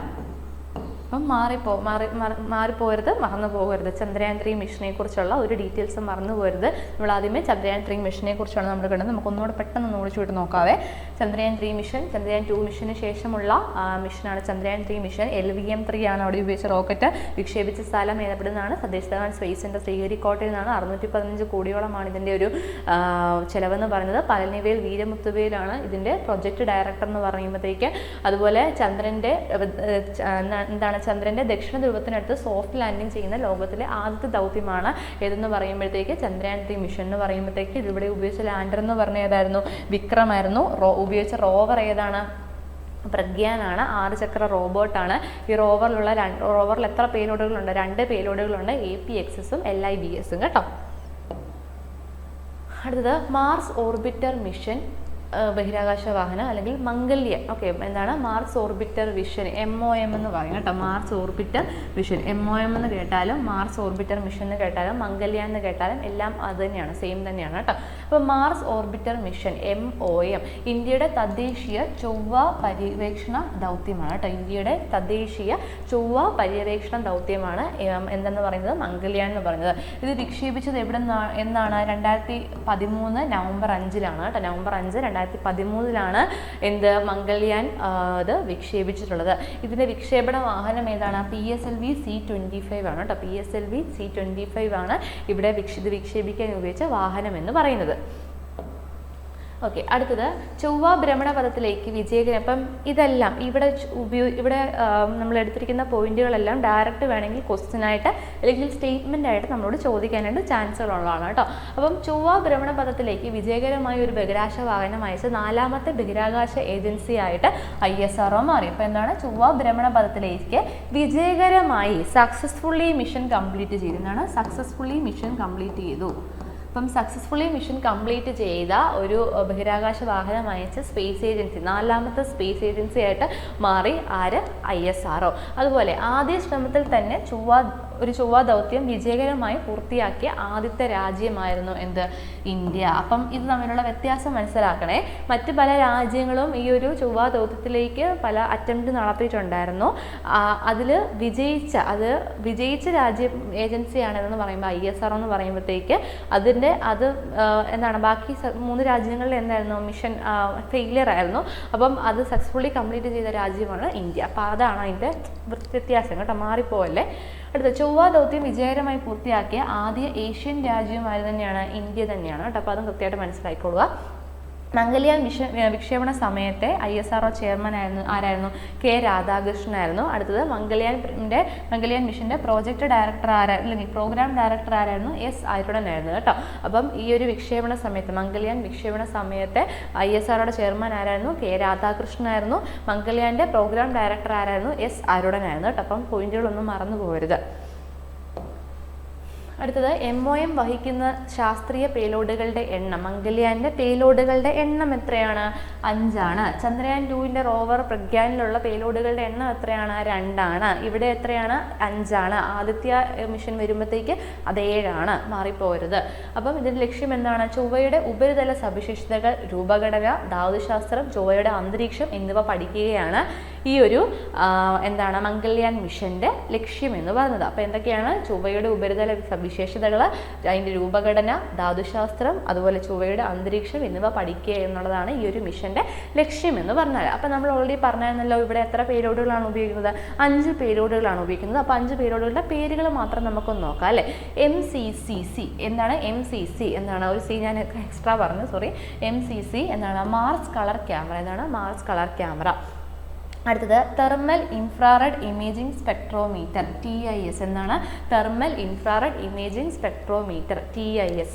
അടുത്തത് methane sensor for Mars, MSM. എന്താണ്? Methane sensor for Mars, MSM. അടുത്തത് MENC എന്ന് വേണമെങ്കിൽ ഷോർട്ടാക്കി പറയാം. Mars exosphere neutral composition analyser, MENCA. Okay, എന്താണ്? Mars exosphere. ഇംഗ്ലീഷിൽ എഴുതുമ്പോഴേ അതിൻ്റെ ഒരു ടേം കറക്റ്റായിട്ട് കിട്ടത്തുള്ളൂ. Mars exosphere neutral combination analyser ആണ് MENCA എന്ന് പറയുമ്പോഴത്തേക്ക്. അടുത്ത 5ാമത്തത് ലൈമാൻ ആൽഫ ഫോട്ടോമീറ്റർ, ലാപ്പ് കേട്ടോ.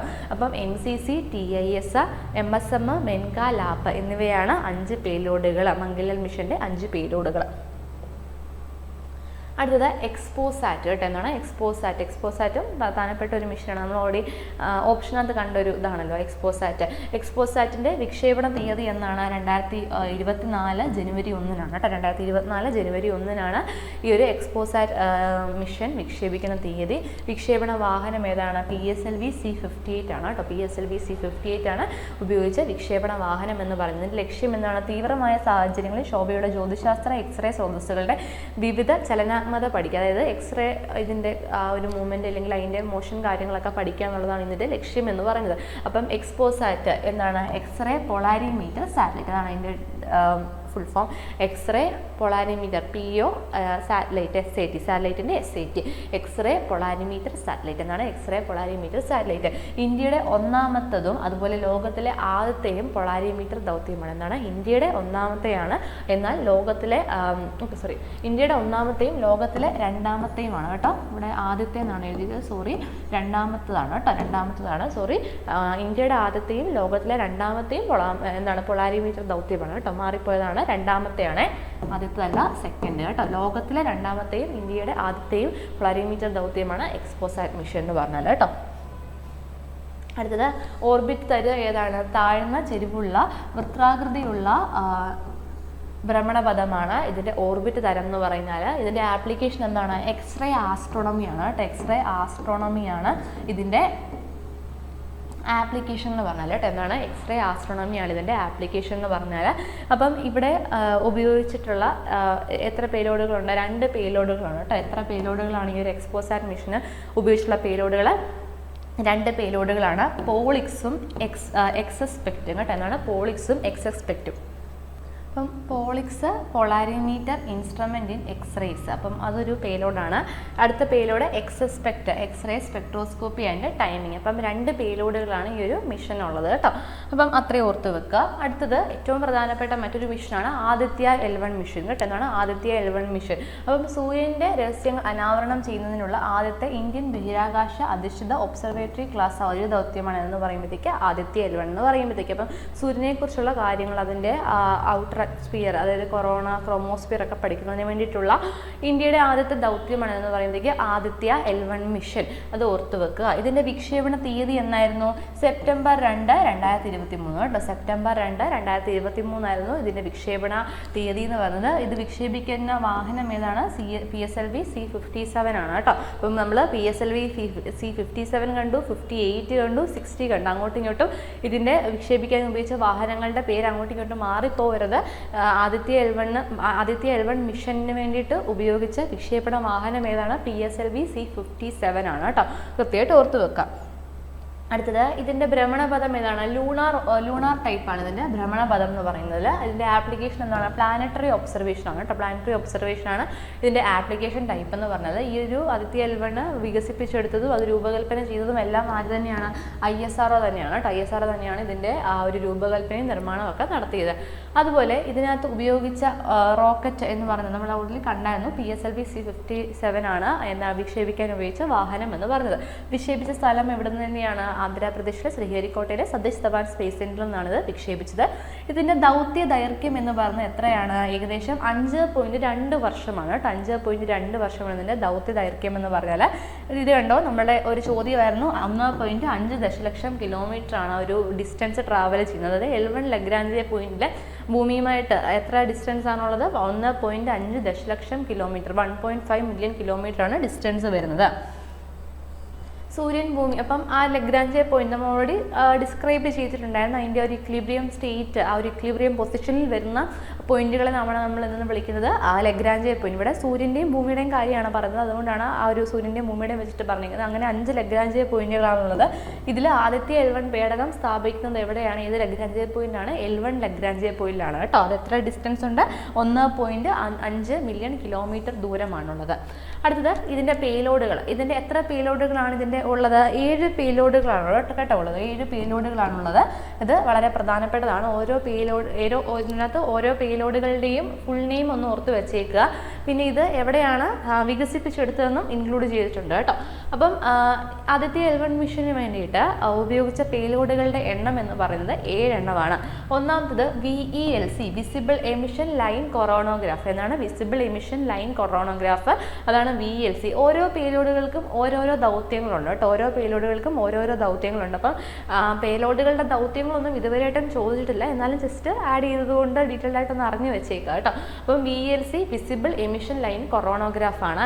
ഇത് എന്താണ് സൗര കൊറോണയും അതുപോലെ കൊറോണൽ മാസ് ഇജക്ഷനുകളുടെ ചലനാത്മകതയും പഠിക്കാൻ വേണ്ടിയിട്ട് ആണ് VLC രൂപീകരിച്ചിട്ടുള്ളത്. എന്നാണ് സൗര കൊറോണയും, അതായത് ആ ഒരു കൊറോണയും അതിൽ നിന്നുള്ള മാസ് ഇജക്ഷൻസ്, ഓരോ ഇജക്ഷൻസും കാര്യങ്ങളും അതിൻ്റെ മോഷനും കാര്യങ്ങളും പഠിക്കാൻ വേണ്ടിയിട്ടാണ് വിസിബിൾ എമിഷൻ. കേട്ടോ, എന്താണ് ഇജക്ഷൻ അല്ലേ, ഇജക്ഷൻ. അപ്പോൾ അതാണ് എമിഷൻ. അത് എന്താണ് ക്യാപ്ചർ ചെയ്യാൻ വേണ്ടിയിട്ടില്ലെങ്കിൽ അത് പഠിക്കാൻ വേണ്ടിയിട്ടാണ് എന്ത് വിസിബിൾ എമിഷൻ ലൈൻ കൊറോണോഗ്രാഫ് എന്ന് പറയുന്ന ആ ഒരു പേലോഡ് ഉപയോഗിച്ചിരിക്കുന്നത്. ഇത് വികസിപ്പിച്ചെടുത്തത് ISROയുമായി സഹകരിച്ച് ഇന്ത്യൻ ഇൻസ്റ്റിറ്റ്യൂട്ട് ഓഫ് ആസ്ട്രോഫിസിക്സ്, ബാംഗ്ലൂരിലുള്ള ഇന്ത്യൻ ഇൻസ്റ്റിറ്റ്യൂട്ട് ഓഫ് ആസ്ട്രോഫിസിക്സ് ആണ് ISROയുമായിട്ട് സഹകരിച്ച് ഈ ഒരു VLC എന്നുള്ള പേലോഡ് വികസിപ്പിച്ചെടുത്തത്. അടുത്തത് സ്യൂട്ട് ആണ് കേട്ടോ. എന്താണ് SUIT? Solar ultraviolet imaging telescope. എന്നാണ് SUIT solar ultraviolet imaging telescope. ഈ ഒരു സ്യൂട്ട് എന്ന് പറയുന്ന പേലോഡ് അതിൻ്റെ ഒരു ന്യൂസ് റീസെൻ്റ്ലി വന്നിട്ടുണ്ടായിരുന്നു. അതായത് ആദ്യത്തെ സോളാർ ഫ്ലെയർ കേർണൽസ്, ഇവിടെ പറഞ്ഞിട്ടുണ്ടോ ഓൾറെഡി, ആദ്യത്തെ സോളാർ ഫ്ലെയർ കേർണലുകൾ. അതായത് നമുക്കറിയാമല്ലേ സൂര്യനിൽ ഒരുപാട് എന്താണ് ബ്ലാസ്റ്റും കാര്യങ്ങളൊക്കെ നടക്കുന്നത്. അപ്പം ആ ഒരു ബ്ലാസ്റ്റിൻ്റെ ഏറ്റവും ബ്രൈറ്റസ്റ്റ് ആയിട്ടുള്ള ഒരു ഇതാണെന്ന്, അല്ലെങ്കിൽ ഒരു ഏറ്റവും ബ്രൈറ്റസ്റ്റ് ആയിട്ടുള്ള ഒരു മൊമെൻ്റ്, ആ ഒരു പോയിന്റ് ആണെന്ന് പറയുമ്പോഴത്തേക്ക് സോളാർ ഫ്ലെയർ കാണുന്നത്. സോളാർ ഫ്ലെയറുകൾ എന്ന് പറഞ്ഞാൽ അവിടെ നടക്കുന്ന ഒരു വിസ്ഫോടനം, അവിടെ നടക്കുന്ന ഒരു എന്താണ് ഒരു വിസ്ഫോടനമാണെന്ന് പറയുമ്പോഴത്തേക്ക് സോളാർ ഫ്ലെയറുകൾ എന്ന് പറയുമ്പോഴത്തേക്ക് അതിനകത്തെ ഏറ്റവും ബ്രൈറ്റസ്റ്റ് ആയിട്ടുള്ള പോയിന്റ് ആണെന്ന് പറയുമ്പോഴത്തേക്ക് സോളാർ ഫ്ലെയർ കേർണൽ എന്ന് പറയുമ്പോഴത്തേക്ക്. അപ്പം ആദ്യത്തെ സോളാർ ഫ്ലെയർ കേർണൽ എന്താണ് അതിനെ ക്യാപ്ചർ ചെയ്യാൻ പറ്റി ഏത് പേലോഡിന്? സ്യൂട്ട് എന്ന പേലോഡിന്. കേട്ടോ, സ്യൂട്ട് എന്ന പേലോഡിന് ആദ്യത്തെ സോളാർ ഫ്ലെയർ കേർണൽ ആ ഒരു ചിത്രം പകർത്താനായിട്ട് സാധിച്ചു. അപ്പോൾ അത് ഒന്ന് ഓർത്ത് വെച്ചേക്കാം. അപ്പം റീസെൻ്റ്ലി ഉള്ളതുകൊണ്ട് അപ്പം ആദിത്യ L1 മിഷൻ്റെ ഏത് പേലോഡാണ് ഈ ഒരു സോളാർ ഫ്ലെയർ കേർണൽ പകർത്തിയത് എന്നുള്ളത് വേണമെങ്കിൽ ചോദിക്കാം. സ്യൂട്ട് പേലോഡാണ് കേട്ടോ, സ്യൂട്ട് പേലോഡാണ്. അടുത്തത് ആസ്പെക്സ്. എന്താണ് ആസ്പെക്സ്? ഫുൾ ഫോം എന്താണ്? Aditya solar wind particle experiment. എന്താണ് Aditya solar wind particle experiment, ASPEX. ഈ ആസ്പെക്സിന് 2 സബ് പേലോഡുകളുണ്ട്, അല്ലെങ്കിൽ 2 സബ് സിസ്റ്റമുകളുണ്ട്. ഏതൊക്കെയാണ്? സ്വിസ്സും സ്റ്റെപ്സും. എന്താണ് സ്വിസ്സും സ്റ്റെപ്സുമാണ് 2 എന്താണ് സബ് സിസ്റ്റമുകൾ. അപ്പോൾ ഈ ഒരു ആസ്പെക്സ് എന്ന് പറയുന്ന പേലോഡിന് 2 സബ് സിസ്റ്റമുകളുണ്ട്. ഏതൊക്കെയാണ്? സ്വിസ്സും സ്റ്റെപ്സും. സോളാർ വിൻഡ് അയോൺ സ്പെക്ട്രോമീറ്റർ ആണ് ഇതെന്ന് പറയുമ്പോഴത്തേക്ക് സ്വിസ് എന്ന് പറയുമ്പോഴത്തേക്ക് super thermal and energetic particle spectrometer ആണ് സ്റ്റെപ്സ് എന്ന് പറയുമ്പോൾ. അപ്പം സ്വിസ്സും സ്റ്റെപ്സും ഈ ഒരു ആസ്പെക്സ് എന്ന് പറയുന്ന പേലോഡിൻ്റെ 2 സബ് സിസ്റ്റമുകളാണ് കേട്ടോ. ഇത് എവിടെയാണ് വികസിപ്പിച്ചെടുത്തത്? അഹമ്മദാബാദിലെ ഫിസിക്കൽ റിസർച്ച് ലബോറട്ടറിയിലാണ് ഈ ഒരു 2 ഇതിൻ്റെ സബ് സിസ്റ്റമുകളും വികസിപ്പിച്ചെടുത്തത്, അല്ലെങ്കിൽ ആ ഒരു പേലോഡ് വികസിപ്പിച്ചെടുത്തത്. അടുത്തത് PAPA. എന്താണ്? PAPA ആണ് 4ാമത്തെ പേലോഡ്. എന്നാണ് PAPA? ആദ്യത്തേക്കുള്ള പ്ലാസ്മ അനലൈസർ പാക്കേജ്. ഇതാണ് പ്ലാസ്മ അനലൈസർ പാക്കേജ് ആണ് കേട്ടോ, പ്ലാസ്മ അനലൈസർ പാക്കേജ് ആണ് PAPA എന്ന് പറഞ്ഞാൽ. ഇത് വികസിപ്പിച്ചെടുത്തത് എവിടെയാണ്? Space physics laboratory Vikram Sarabhai space centre കേട്ടോ. അപ്പോൾ എന്താണ് വിക്രം സാരാഭായ് സ്പേസ് സെൻറ്ററിലെ സ്പേസ് ഫിസിക്സ് ലബോറട്ടറിയിലാണ് ഇത് എന്ത് ചെയ്തത്? ഈ ഒരു പേലോഡ് വികസിപ്പിച്ചെടുത്തത്. അടുത്തത് സോളക്സ് കേട്ടോ. എന്താണ് SoLEXS? Solar low energy x-ray spectrometer. എന്താണ് solar low energy x-ray spectrometer. ഇത് വികസിപ്പിച്ചെടുത്തത് എവിടെയാണ്? ബാംഗ്ലൂരിലെ UR റാവോ സാറ്റലൈറ്റ് സെൻറ്ററിലാണ് കേട്ടോ. ബാംഗ്ലൂരിലെ UR റാവോ സാറ്റലൈറ്റ് സെൻറ്ററിലാണ് ഇത് വികസിപ്പിച്ചെടുത്തത്. ബാംഗ്ലൂരിലെ UR റാവോ സാറ്റലൈറ്റ് സെൻറ്ററിലാണ് സോളക്സ് എന്ന് പറയുന്ന പേരോട് വികസിപ്പിച്ചെടുത്തത്.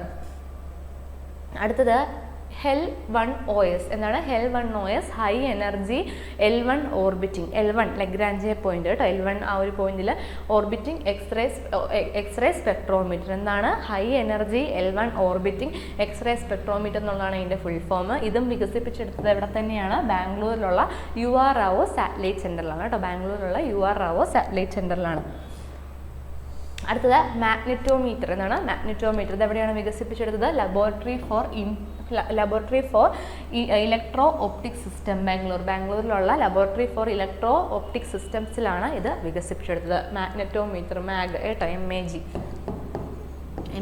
മാഗ്നെറ്റോമീറ്റർ അതിൻ്റെ ഷോർട്ട് ഫോം ആണ് കേട്ടോ, മാഗ് എന്ന് പറയുന്നത്. അപ്പം ഏകദേശം 7 പേലോഡുകളാണ് ആദ്യത്തെ L1 എന്നുള്ളത്. അപ്പോൾ ആദ്യത്തെ L1ൻ്റെ എന്താണ് വിക്ഷേപിച്ച സ്ഥലം, വിക്ഷേപിച്ച തീയതി, വിക്ഷേപണ വാഹനം, അവിടെ ഉപയോഗിച്ച പേലോഡുകളുടെ എണ്ണം, ഏതൊക്കെയാണ് പേലോഡുകൾ. റീസെൻ്റായിട്ട് കുറച്ചുകൂടെ ഓർത്തിരിക്കുന്നത് സ്യൂട്ട് എന്ന് പറയുന്ന പേലോഡാണ്. അതാണ് ഇപ്പം റീസെൻ്റ്ലി ആദ്യത്തെ സോളാർ ഫ്ലെയർ കേർണലുകൾ ക്യാപ്ചർ ചെയ്തെടുത്തൊരു ന്യൂസ് ഉണ്ടായിരുന്നു. അപ്പോൾ അതൊന്ന് കൃത്യമായിട്ട് ഓർത്ത് വെച്ചേക്കാം കേട്ടോ. അടുത്തത് റാംസർ സൈറ്റുകളെ കുറിച്ചാണ് നമ്മൾ നോക്കാൻ പോകുന്നത്. 2024 ഡിസംബർ വരെ 85 റാംസർ സൈറ്റുകളാണ് ഉണ്ടായിരുന്നത്. ഇനി ഈ ഒരു ഫെബ്രുവരി 1 2025 ആയപ്പോഴത്തേക്കും ആ ലിസ്റ്റ് ഒന്നുകൂടെ പുതുക്കി. അങ്ങനെ മൊത്തം 89, 4 എണ്ണം കൂടെ ആഡ് ചെയ്ത് 89 റാംസർ സൈറ്റുകളാക്കി മാറ്റിയിട്ടുണ്ട്. അതൊക്കെ ഏതൊക്കെയാണ് നമുക്ക് നോക്കാം. ഇന്ത്യയിൽ ഫെബ്രുവരി 1, 2025 കണക്കനുസരിച്ച് ആകെ റാംസർ സൈറ്റുകളുടെ എണ്ണം എത്രയാണ്? 89 ആണ്. അപ്പോൾ തെറ്റിക്കാൻ വേണ്ടിയിട്ട് ഈ ഒരു 85 എന്നുള്ളൊരു കണക്കും കൂടെ വേണമെങ്കിൽ ചോദിക്കാം കേട്ടോ. അപ്പം ഡിസംബർ 2024 വരെയുള്ള കണക്കാണെങ്കിൽ 85 ആയിരുന്നു. അത് പിന്നീട് ഫെബ്രുവരി ആയപ്പോഴത്തേക്ക് 89 എന്നാക്കി. അപ്പം പുതുതായിട്ട് 4 സൈറ്റുകളൂടെ കൂടി ചേർത്തു. അതിനകത്ത് 2 റാംസർ സൈറ്റുകൾ തമിഴ്നാട്, 1 സിക്കിമിലും 1 ജാർഖണ്ഡിലുമാണ് കേട്ടോ. അപ്പം ജാർഖണ്ഡിലുള്ളത് ഉദ്വാ തടാകം കേട്ടോ. ഉദ്വാ തടാകമാണ് ഒരു റാംസർ സൈറ്റ്, പുതുതായിട്ട് ആഡ് ചെയ്തിട്ടുള്ള ഒരു റാംസർ സൈറ്റ്.